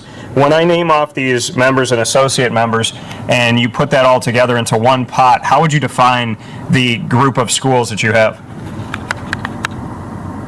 I would define them as committed, collaborative, and dedicated to the mission of college athletics. And I'll also add that we have Howard joining us this year with 6 sports as associate members. They had those 6 sports in 6 different conferences, and they reached out to us for more specifically women's soccer. And the more we got talking, we thought it would be a great relationship for us to give them one home for those 6 sports. So that's the kind of the collaborative focus of the NEC. We saw an opportunity to bring Howard into the mix and to give those student athletes a home. So it very consensus building and working together. I would say that's the biggest theme for our league. And you speak about bringing in Howard, historically black university, and HBCU, and to look at, founded back in 1867 in Washington, D.C., just what that means to you, to have Howard and to have the connection to HBCU, and obviously what we've seen in the last year and a half, unfortunately, is kind of the reality that we have a long way to go in equality and open discussions about everybody being on a level playing field, so to speak. So to have Howard joining this conference in some way, just what that means to you to have their representation there now. Yeah, the NEC, we adopted a new strategic plan, 2 years ago, June. And within that plan was an entire new focus on diversity, equity, and inclusion. And that was before most of the national issues crept up into the forefront, right, with George Floyd and other instances of racial, inequality and discrimination. And so when Howard came to us, it was a perfect fit because we had already focused on being more dedicated and more focused on diversity, equity, and inclusion. And, not only do we want to give Howard an opportunity to have all 6 of their sports under one umbrella, but certainly it provides the NEC an opportunity to create that relationship with an HBCU and to create the relationships between student athletes, between coaches, and hopefully open a pipeline for those student athletes or others at Howard to have access to different jobs across the NEC and vice versa. So, we saw it as a win-win, both for Howard and the NEC. So as you said, it is certainly connected to our desire to be more focused on providing our student athletes with exposure, access, and education around the HBCUs. And the fact that's in Washington, D.C., if you haven't been to the African American Museum there, those are perfect opportunities for the educational experiences that you can connect with the athletic travels and to have teams go into DC to play Howard and utilize that opportunity would be fantastic. Speaking here with Noreen Morris, the commissioner of the NEC Northeast Conference, and you said the strategic plan you had started ahead of time, ahead of things that had unfortunately gone on in this country. What made you get ahead of the game? Why, as the leader of the NEC, did you want to really look into a strategic plan that was going to do all the things that you had spoken about as we look to move forward as a society? Looking at conference-wide commitment to diversity, equity, and inclusion, getting ahead of kind of the unfortunate circumstances that have happened. Just why you wanted to focus there, and why at the time that you did create the strategic plan, why you felt like it was the right time to do it. I think there was a confluence of a number of things. One is we have significant diversity amongst our leadership. We have 2 presidents of color. We have previously 2 ADs of color. So there's a focus or understanding that we need to do more. I think also part of it is based on some of the national work that I've been doing. So for the past 7 or so years, I've been the co-chair of the NCAA Gender Equity Task Force, and that's a inter-association-wide committee. So it's divisions 1, 2, and 3. There's, I think, 11 people on the committee. And with that, I've had access to a lot of presentations, a lot of data, certainly around gender equity.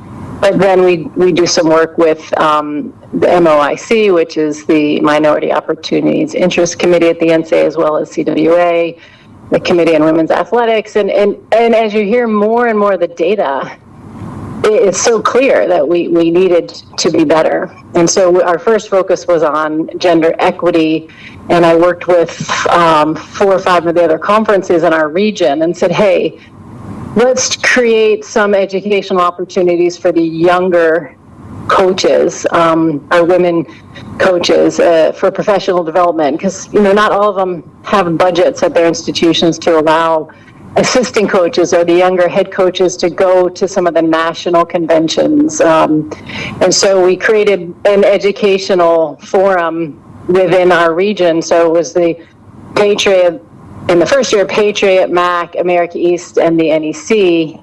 We all combined together and created a one-day event for our young female coaches. And it was great. We came up with the topics.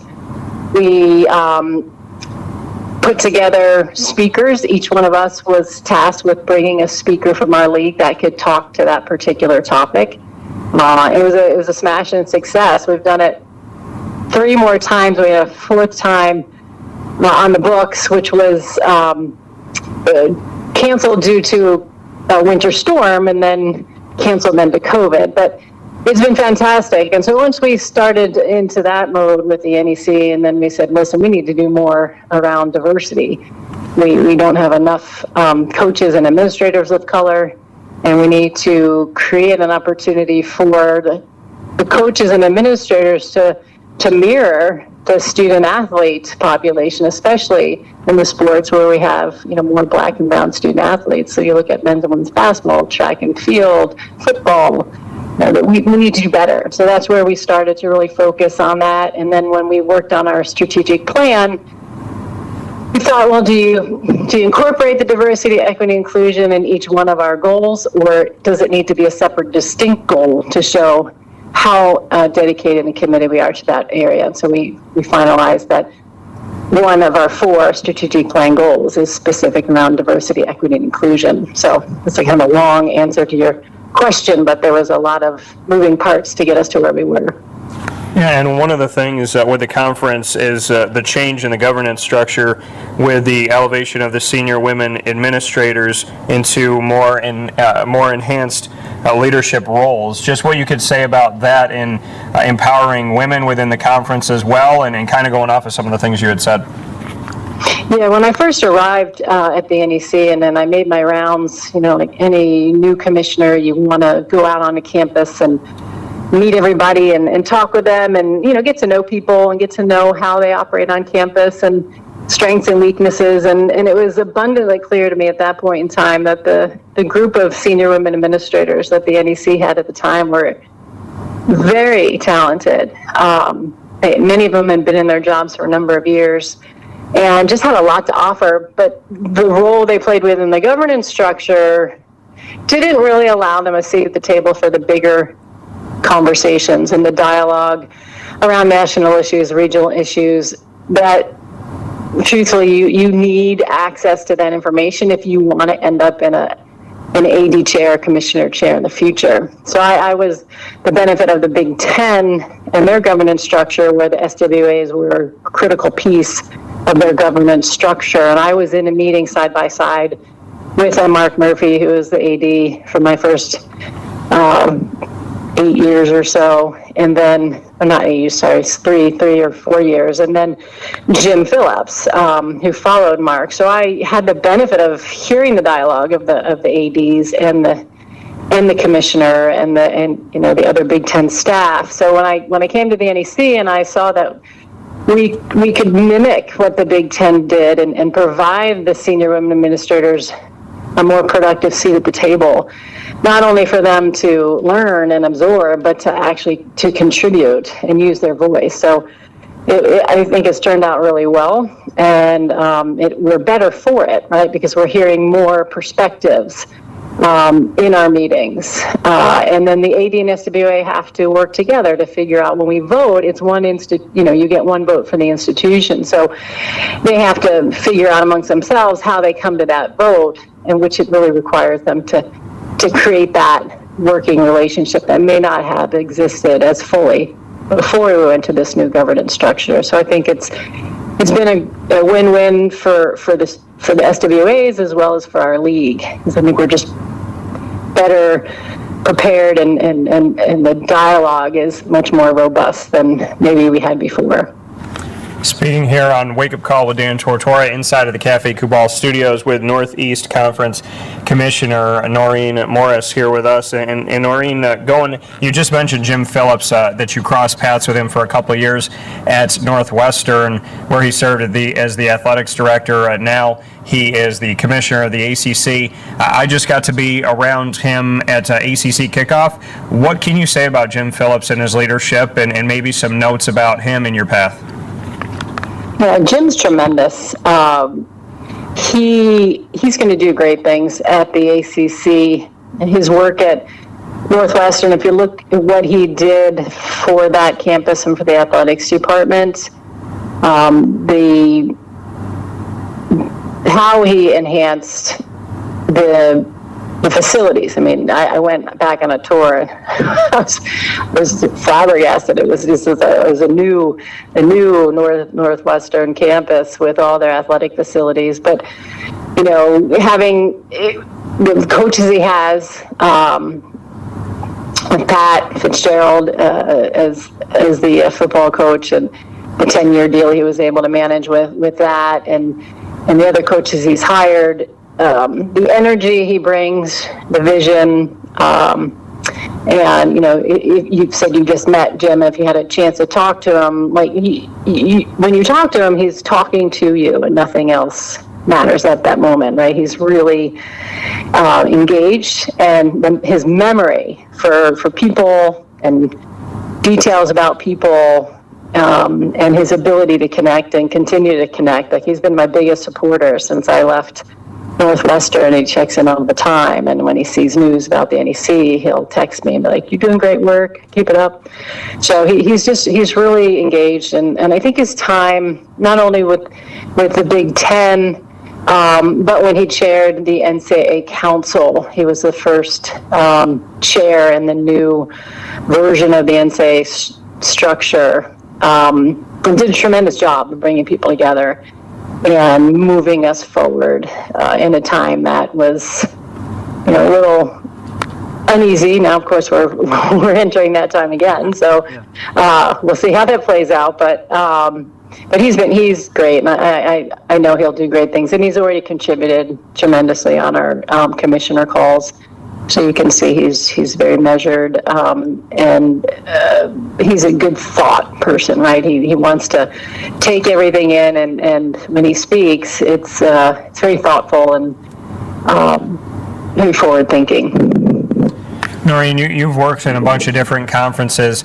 How do you make that jump to a commissioner?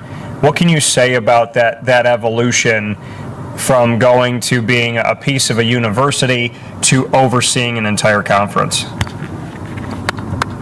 Yeah, I've had like you said, I've had the benefit of working at a couple different conferences, and I started at UConn, and worked for Lou Perkins and Jeff Hathaway, and when Mike Tranghese was the commissioner there. Then I went and worked at Conference USA with Mike Slive for 8 years with Mike, and another couple years with Britton Bonoski. And then again, Northwestern, the second school I worked for with Mark Murphy and Jim Phillips. And what I can tell you is that I think I'm a better commissioner for having had the time on campus because I understand the perspective of everyone on campus. I grew up in compliance, and so I understand the ins and outs of all the rules and the importance of having a structure in place. And a commissioner role is very much oriented around governance, national issues, regional issues. But I think the ability to connect with people on campus, they're more trusting of you from the start because they know that you've been in their seat. But at the same time, I also understand, having been at different levels in different parts of the country, that everybody has their own perspective. So when you leave a campus and you go to a conference, you have to understand that you're building consensus with 10 institutions that are in different parts of the country. We have schools in 7 different states. We have different missions. We've got some that are, the school is very much driven to help first generation college students. To other schools, their mission might be, different in terms of attracting, the best business folks or best STEM or whatever you might have. So, building consensus is difficult enough for the issues that we're dealing with currently, but then you just have to understand that everyone comes to this table with a perspective, and then finding where were the commonalities, focusing on what you have in common as opposed to, what makes you different. And that helps in building consensus. And that we tried to do that at the national level as well, but that gets a little more difficult when there's just the disparities between the top and the bottom of Division I are a lot greater than the disparities between the top and the bottom of the NEC. And when we look at this, like you had alluded to a few minutes ago, the air of uncertainty, the change, being the commissioner of the Northeast Conference, here speaking with Noreen Morris on Wake Up Call with Dan Tortora inside of the Cafe Kubal studios. We appreciate y'all being here for this. To look at the uncertainty, the Big 12 really out of nowhere to some people, Oklahoma and Texas making the decision to jump ship and to go to the SEC, which would give the SEC 16 teams, puts the Big 12 in peril. They have 10 already. So the name, obviously, it didn't make sense for the membership, just like the Big 10 having 14 at this point. There's been a lot of change. And with the Big 12 having 8, now the thought that the ACC, the Pac-12, the American, the Big 10 could all benefit from the dissolving of the Big 12. How do you look at that from afar in the Northeast Conference?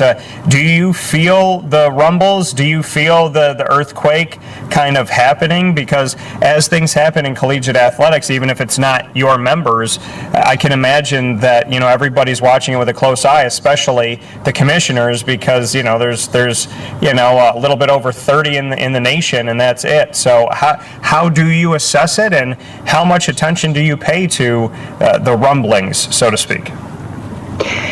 With conference realignment, anytime there's any movement, whether it's seismic in nature like this or even just a small movement, you do have to always be thinking about your membership, right? So we're 10 strong right now in the NEC. We're a great group. We're working together. Everyone's enjoying their alignment with this NEC family, but always know that everyone, all your institutions are going to look for the place that best fits their mission. And so something like this with the SEC and taking the 2 from the Big 12, there'll be trickle down, right? How big a trickle down? Will the Big 12 look to expand and stabilize itself with bringing in members from other leagues, and then there's the trickle down, so then that league is looking for new members and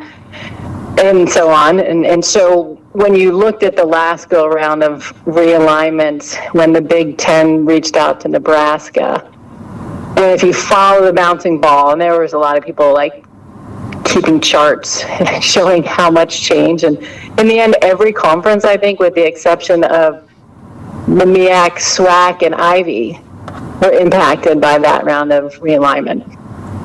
And of course, things have changed recently with changes to MEAC and SWAC. I think Ivy is the only one that's going to be safe, and it's probably just sitting back and watching all the chaos.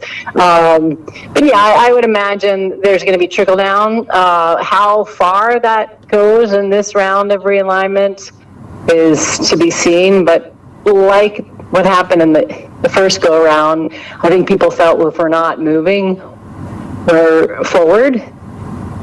Or I'm going to say forward. If we're not moving to a different conference, we're moving backwards. Like there was this mindset, like, oh, this is the time. Where if you're not moving, you look like you're not an appealing, school.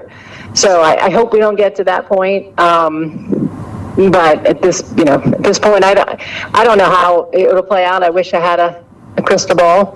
But there's so many different iterations this could take on. Like you said, it could be Big 12 expanding. It could be others trying to raid the Big 12.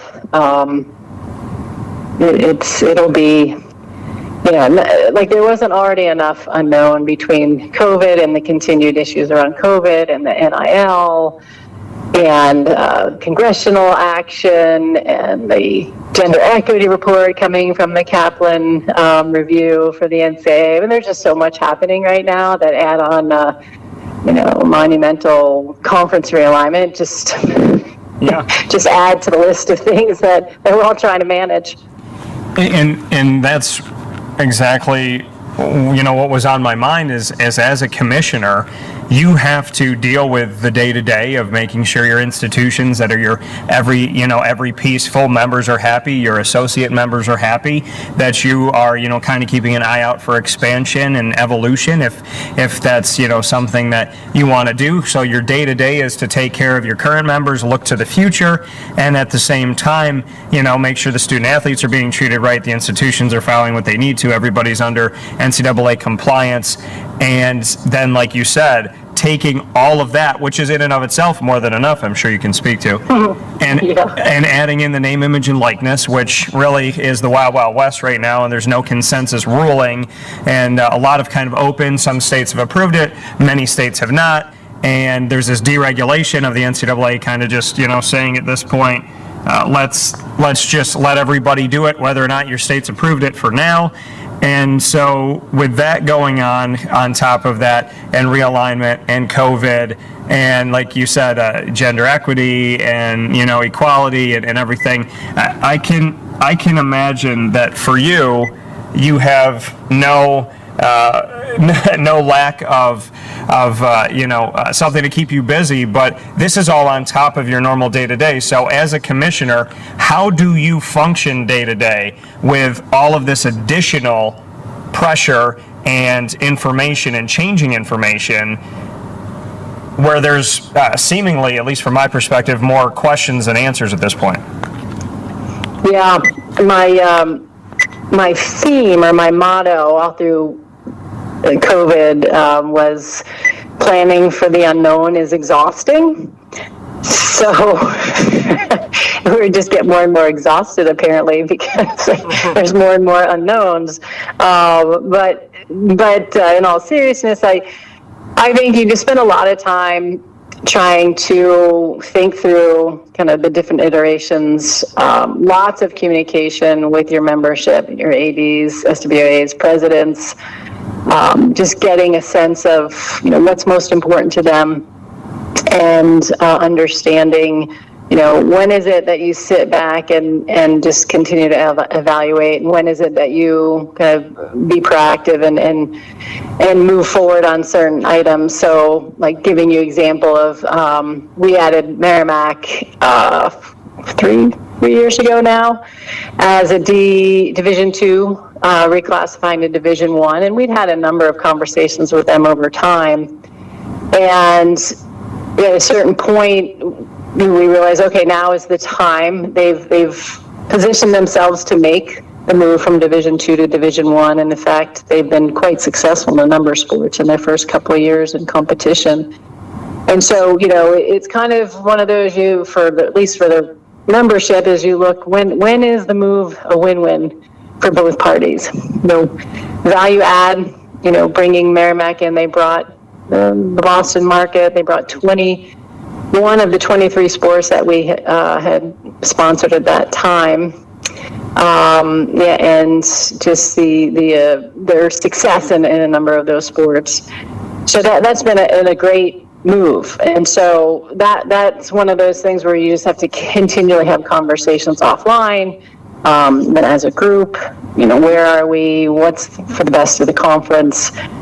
And then from a national perspective, just trying to continue to track, and I see my job as educating our membership. So we had twice a week conference calls through most of COVID with our ADs and SWAs. I had a monthly call with the presidents, and that's up from 2 meetings a year with presidents and once a month, typically meetings with ADs and SWAs. So the line of communication was open consistently, and I just continually update on what's happening with whether it was COVID or now NIL, and now with the NCAA governance structure and the review will happen there. It's just constant updating so that everyone's in the know, so that when we have to make some decisions, we're not starting from ground zero and trying to get to 60 miles an hour in one meeting, that you've said, okay, we've had all these conversations, where this topic is at this moment, here's where I suggest we move forward. All right, and then they will weigh in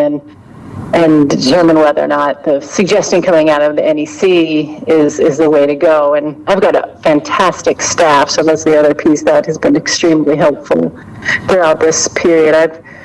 In terms of attrition, my staff, the lowest ranking and seniority is, I think, 6 years.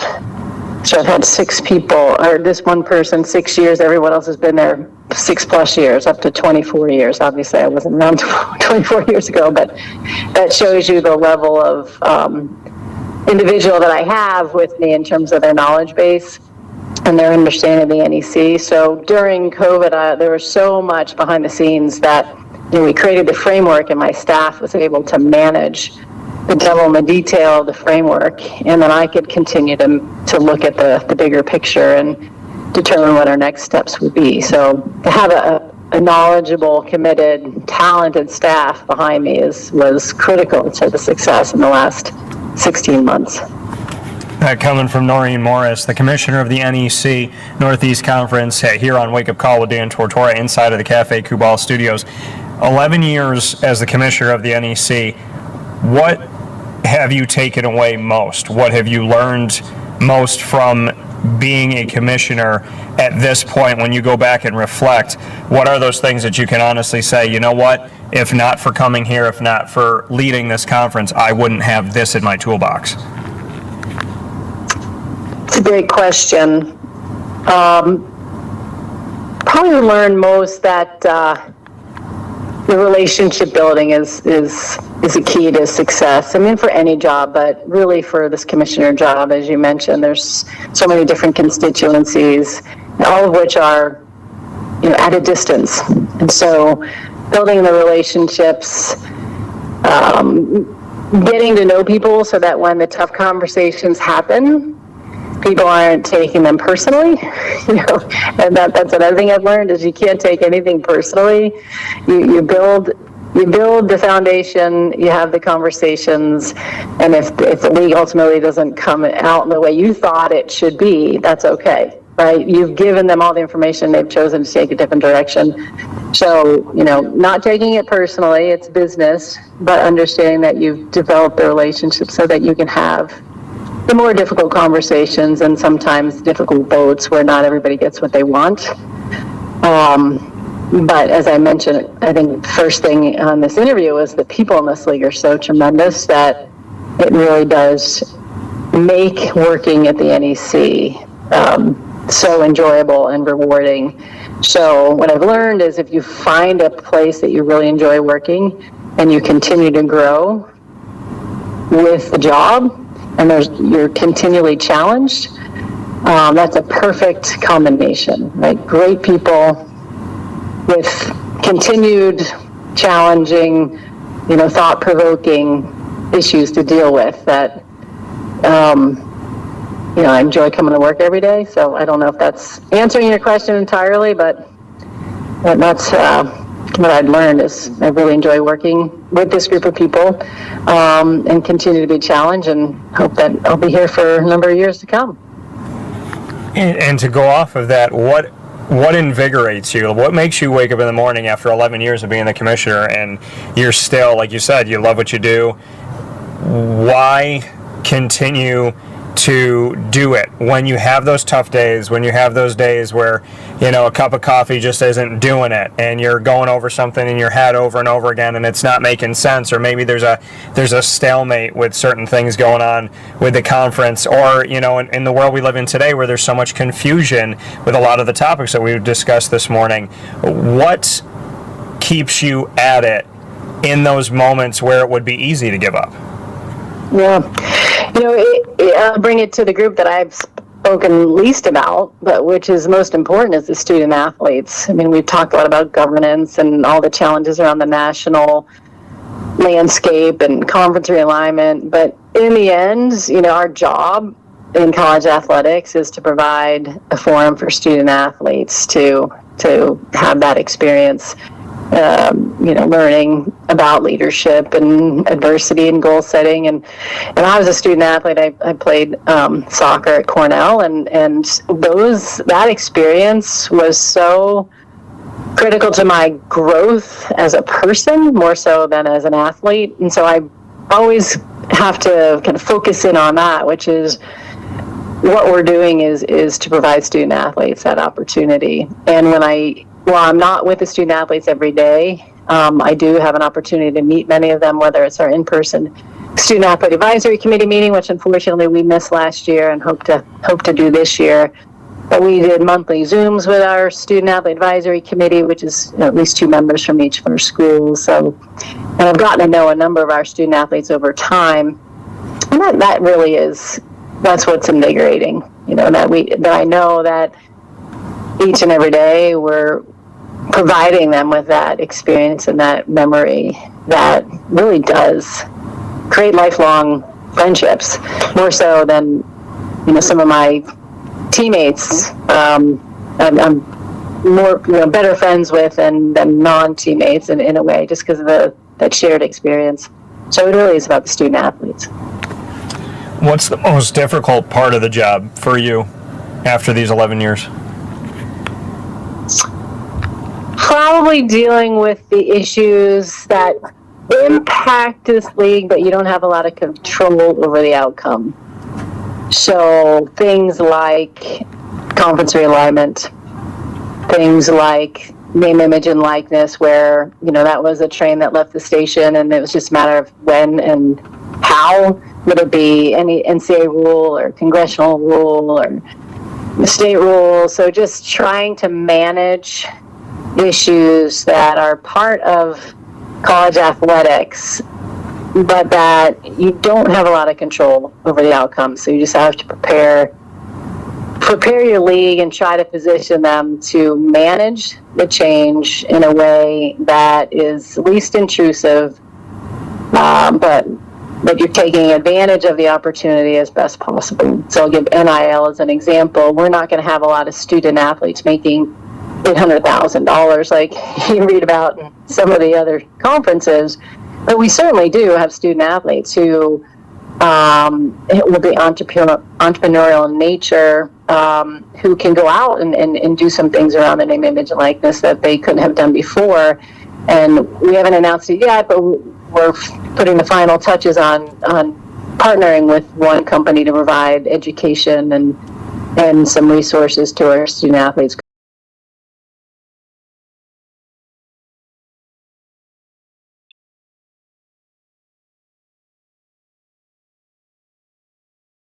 Do our best to take advantage of the opportunity.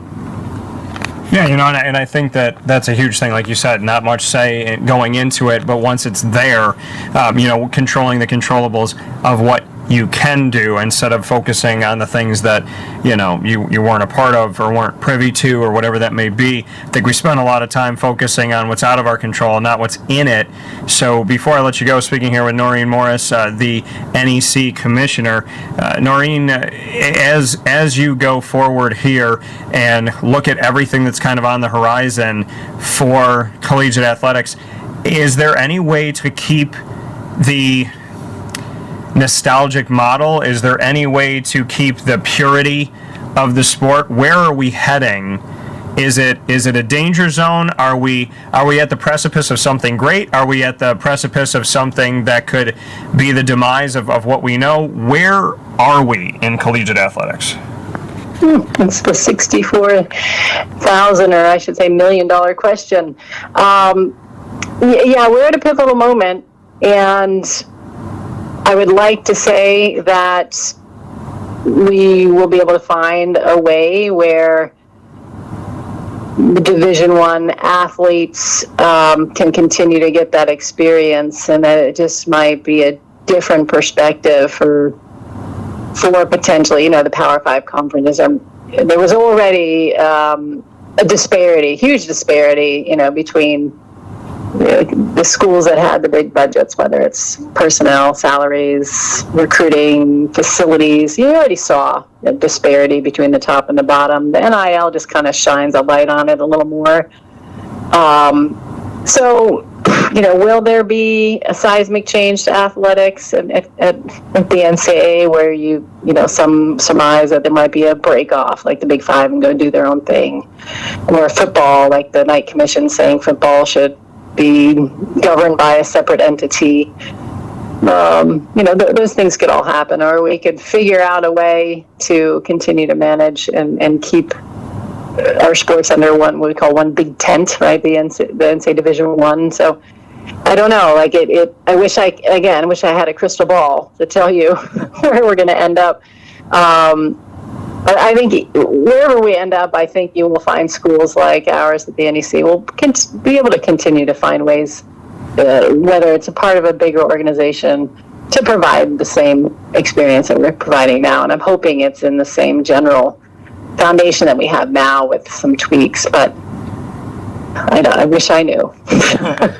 Yeah, and we're living in a world of many unknowns right now. You mentioned Cornell. And, being a native of Central and Upstate New York, I'd like to go back there for a second. The fact that you played at Cornell, and like you said, I got to play soccer, a 2-year co-captain and a 4-year letter winner for the Big Red. Just what you can say about your time at Cornell a little bit deeper as a student and as an athlete.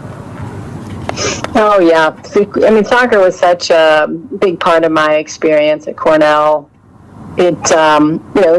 I thought it was a big school coming from the East Coast. I grew up in New Jersey. It was 12,000 students, undergraduate. And for the East Coast, that's a pretty big school. Now I go to the Midwest and I start working the Big Ten. I'm like, oh my God, these like 55,000, 60,000 schools. But the soccer definitely gives you a sense of family right away. And time management at Cornell, I wasn't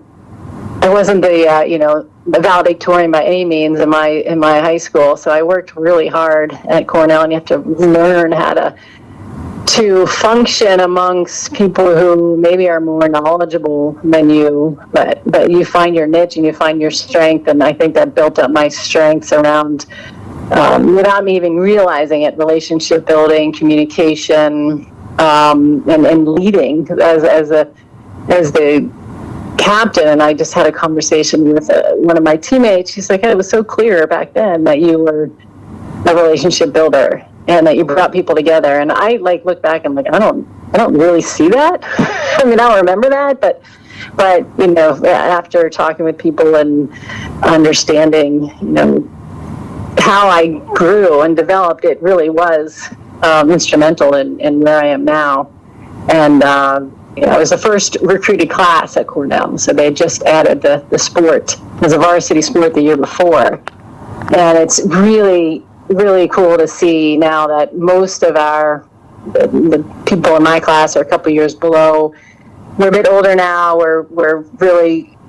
We've got some tremendously successful women from those first couple of years, and we're getting quite strong and building an alum base, and it's really exciting to see us kind of put our mark on a program that we helped start 30 plus years ago. So we're paying it forward, I hope, for the next generation of athletes at Cornell. So it's been really fun just to reconnect with my teammates who, like I said, are tremendously successful in their careers, and to give back and to reminisce and go back and be like, make believe we're back in college, which can be dangerous at times, but it's been great. So, I mean, just being an athlete is, I don't see how I'd be where I am now having not had that experience.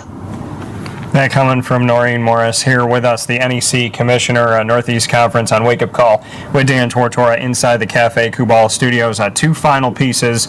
One is going to allow you to flip the script on me and get to ask a couple questions in a thing called Rapid Fire because you've been so great in answering mine. But the final one that I have for you is, what can you tell us about what's on the horizon for the NEC? I know there's a lot of unknowns overall with collegiate athletics, but what are you currently working on? What can you tell us about the future of the Northeast? We're about a couple years into our second strategic plan, which, as I mentioned, focuses quite a bit on diversity, equity, and inclusion, but we're also, the other three goals are brand awareness, commitment to basketball, since it is our primary or priority sport, as well as the student athlete experience. So I think you'll see us continue to be a big player in the diversity, equity, inclusion space. We did significant amount of work with diversity. We had Champions for Change programming, which we interviewed student athletes, coaches about their experiences around diversity. We have done a lot on game days with Black Lives Matter around, we've done I'm forgetting the name now, this is terrible, where we do recognize the different months, celebrating heritage months. So, I think we've just, become a leader in that space. So I think you can see us doing more there. And then, like I said earlier, always looking at membership and whether or not, is it time for us to think about expanding or not? What's the best time, and is there a good fit, value add for both sides? So I think those are probably two of the biggest focuses that we have. And then just keeping our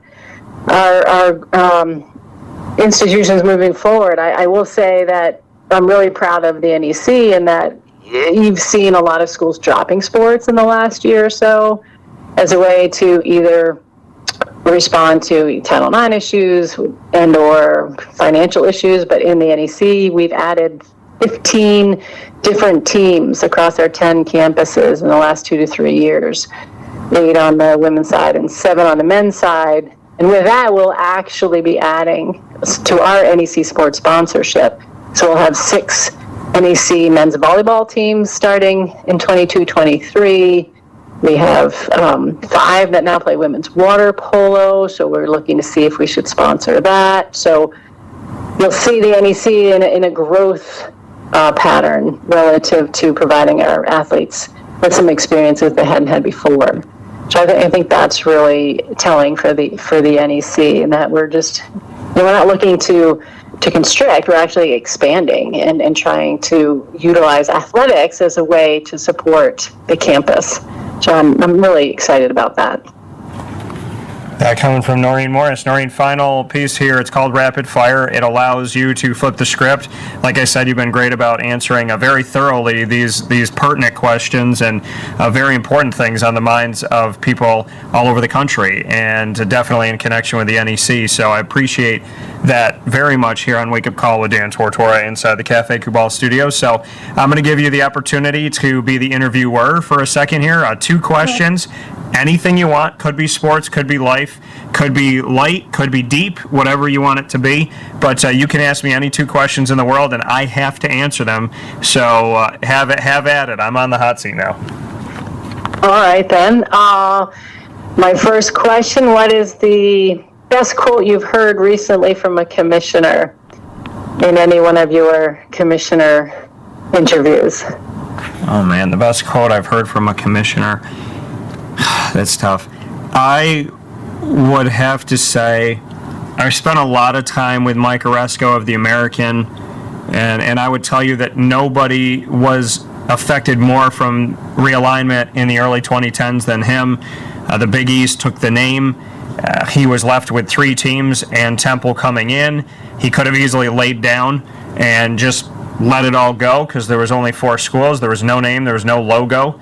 And back in 2012, him and I had a conversation, and now almost a decade later, he is kind of come full circle.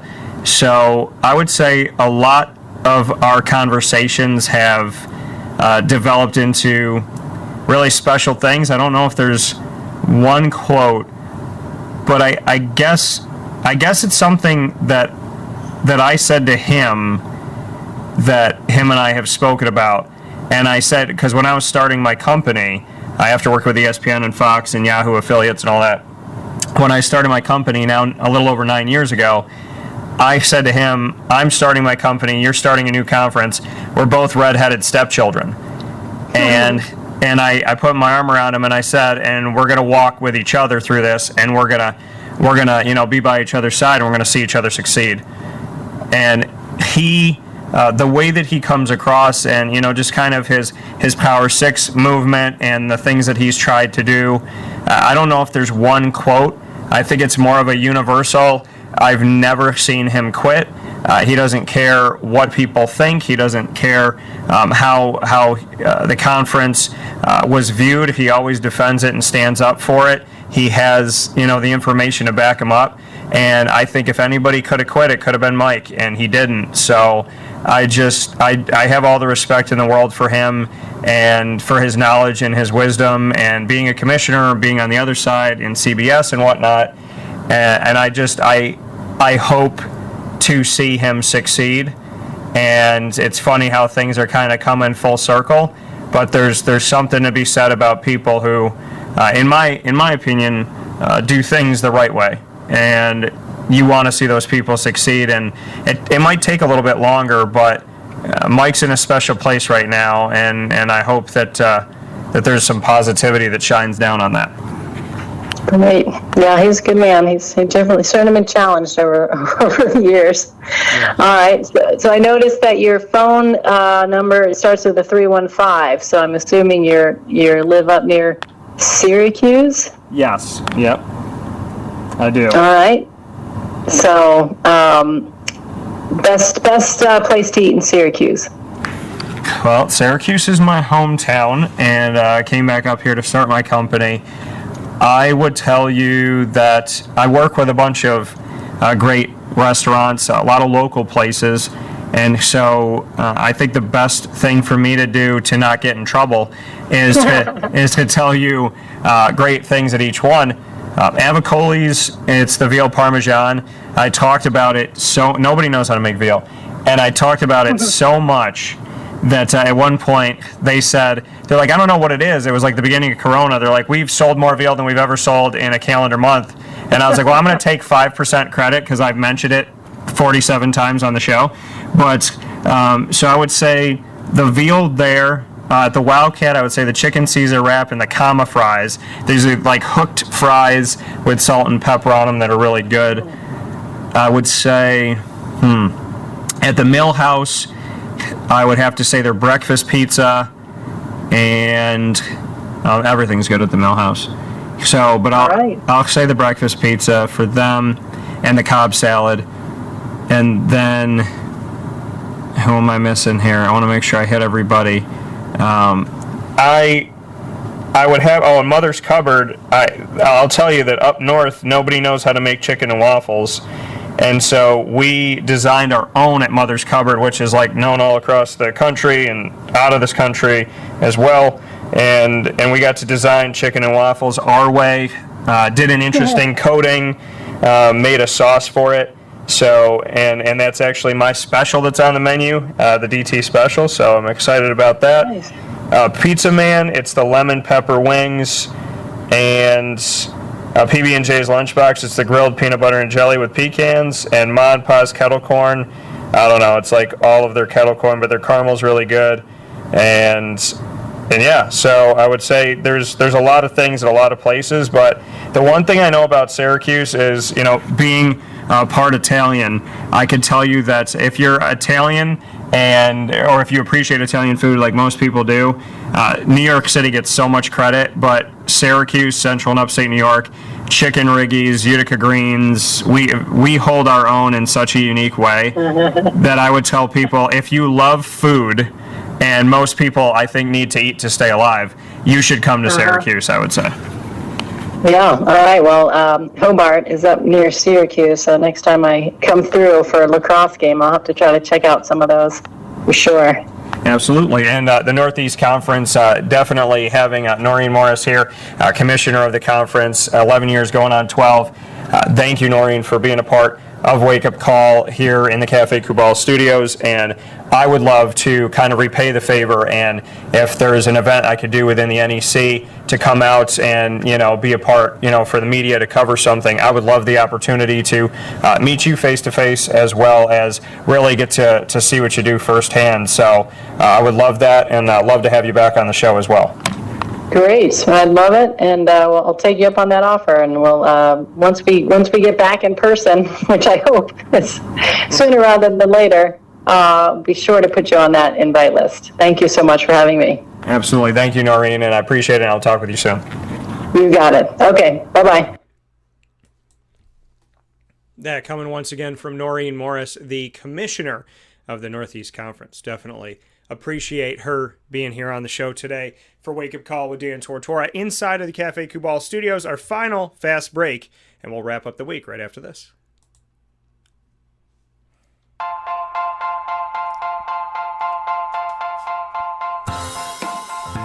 Cafe Kubal Mobile Cafe brings the cafe experience to you. We'll roll out to your neighborhood or office, ready to serve our locally crafted espresso bar to our loyal patrons. Inquire at cafekubal.com. Cafe Kubal, coffee for the soul.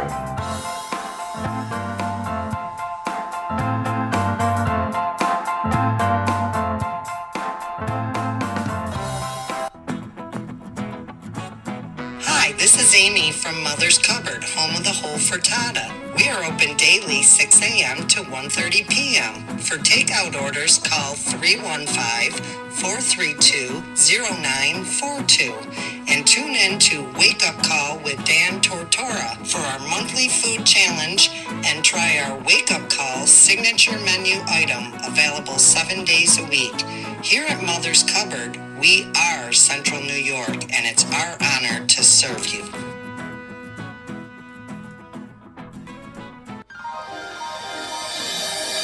Ma and Pa's Kettle Corn and Popcorn Factory, located on 201 7th North Street in Liverpool, is home to over 40 flavors with more than 200 flavors in their total wheelhouse. Sky's the limit for this sweet and savory Central New York company. Keep it local at your parties, fundraisers, wedding showers, baby showers, and more by calling 315-450-MA-PA. That's 315-450-6272 for popcorn bars with custom flavors and colors at your upcoming event. Make sure to visit them on 201 7th North Street in Liverpool, New York. And for more information, go to maandpassnacks.com. Ma and Pa's Kettle Corn and Popcorn Factory. How corny are you?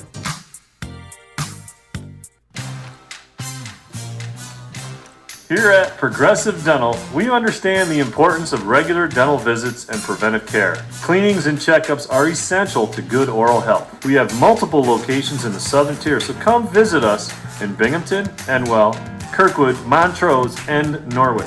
For self-pay non-insured patients, we offer the Smile Plan, which covers all of your cleanings, x-rays, and exams for an affordable yearly price. Call 607-754-2273 or 607-754-CARE to make an appointment today. For more information, visit our website at progressivedentalny.com.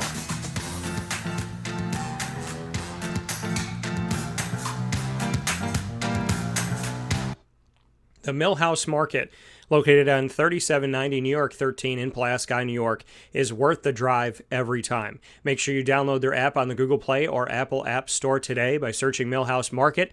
And with that app, you will have their entire menu of homemade breads and desserts, quinoa bowls, rice bowls, salads, brick oven pizzas, and all of the sandwiches named after the families that helped to settle today's Pulaski. Ingrained in our community and ingrained in our taste buds, from the menu to your dinner table, the Millhouse Market is worth the drive every time. Tuesday through Saturday from 7 a.m. to 8 p.m. and on Sundays from 7 a.m. to 3 p.m. Their drive-through window is open for you to grab your food and go. And you can also go inside to their general store and their indoor dining restaurant.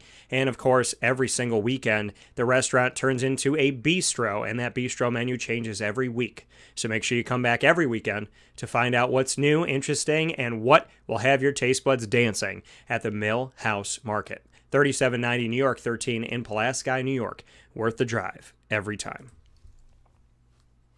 With that being stated, here on Wake Up Call with Dan Tortora, where sports meets that thing called life inside of the Cafe Kubal studios, a big shout out and a big thank you to Carvel DeWitt for the annoying moment of the week, Juanita Ward, my co-host, and of course Chick-fil-A Cicero and Chick-fil-A Clay with Lead, Learn, Evolve, Ad-lib, and Deliver is what it stands for. The top dog of the week, proudly brought to you by Canine Camp Dog Daycare and Canine Campground Dog Boarding, and our very special Commissioner Connection Spotlight Conversation with Miss Noreen Morris here of the Northeast Conference, the NEC, with her being on the show for the first time ever, and I look forward to having her back already. Make sure you listen and watch Wake Up Call with Dan Tortora, Monday through Friday from 9 a.m. to 11 a.m. Eastern Time on youtube.com/WakeUpCallDT, Facebook.com/WakeUpCallDT, Facebook.com/LiveNowDT, and on MixLR.com/WakeUpCallDT, as well as on WakeUpCallDT.com. Of course, after the shows go live, they jump into our archives, which are already filled full of so many shows, over 1,500 broadcasts, and it's been downloaded over 120,000 times, which is 600,000 plays, somewhere around that area, and counting. Stitcher, TuneIn, Spotify, MixLR, YouTube, iTunes and Apple Podcasts, iHeartRadio, and Podbean. Search Wake Up Call with Dan Tortora, or one word, Wake Up Call DT. And a proud thanks to all of our wonderful partners in the community that you heard from all throughout today's show. Cafe Kubal, Carvel DeWitt, the Wildcat Sports Pub, Victory Sports Medicine and Orthopedics, Avocolis, Chick-fil-A Cicero and Chick-fil-A Clay, Canine Camp Dog Daycare, Pizza Man, Millhouse Market, Honda City of Liverpool, Mother's Cupboard, Progressive Dental, PB&J's Lunchbox, Canine Campground Dog Boarding, and Ma and Pa's Kettle Corn and Popcorn Factory. Go to maandpazpopcorn.com today for your favorite snacks, not just kettle corn, but so much more. Their beautiful dipped Oreos, their pretzel sticks, cotton candy, lemonade, all the good stuff. maandpazpopcorn.com has what you need. DT20 is the promo code at checkout. Get 20% off ordering anywhere in the United States of America. maandpazpopcorn.com will deliver to you, and you can pick up in store. But if you use maandpazpopcorn.com website to check out, you can get 20% off on me by using the promo code DT20. That's DT20 at checkout at maandpazpopcorn.com. So, thank you for listening to the show. Find us on Facebook at WakeUpCallDT, the Twitter at CallDT, and Instagram at WakeUpCall_DT. There is a massive announcement coming to you that will affect the entire week of Wake Up Call with Dan Tortora coming up. The entire week, Monday, August 16th through Friday, August 20th. Do not miss it. It is coming up today, Friday the 13th. Friday, August 13th at noon Eastern Time on Facebook at Wake Up Call DT, the Twitter at Call DT, and Instagram at WakeUpCall_DT. Do not miss the announcement coming to you today, Friday the 13th at noon Eastern Time. I'll see you there. In the meantime, as always, God bless. No stress. Do your best. I'll talk to you soon.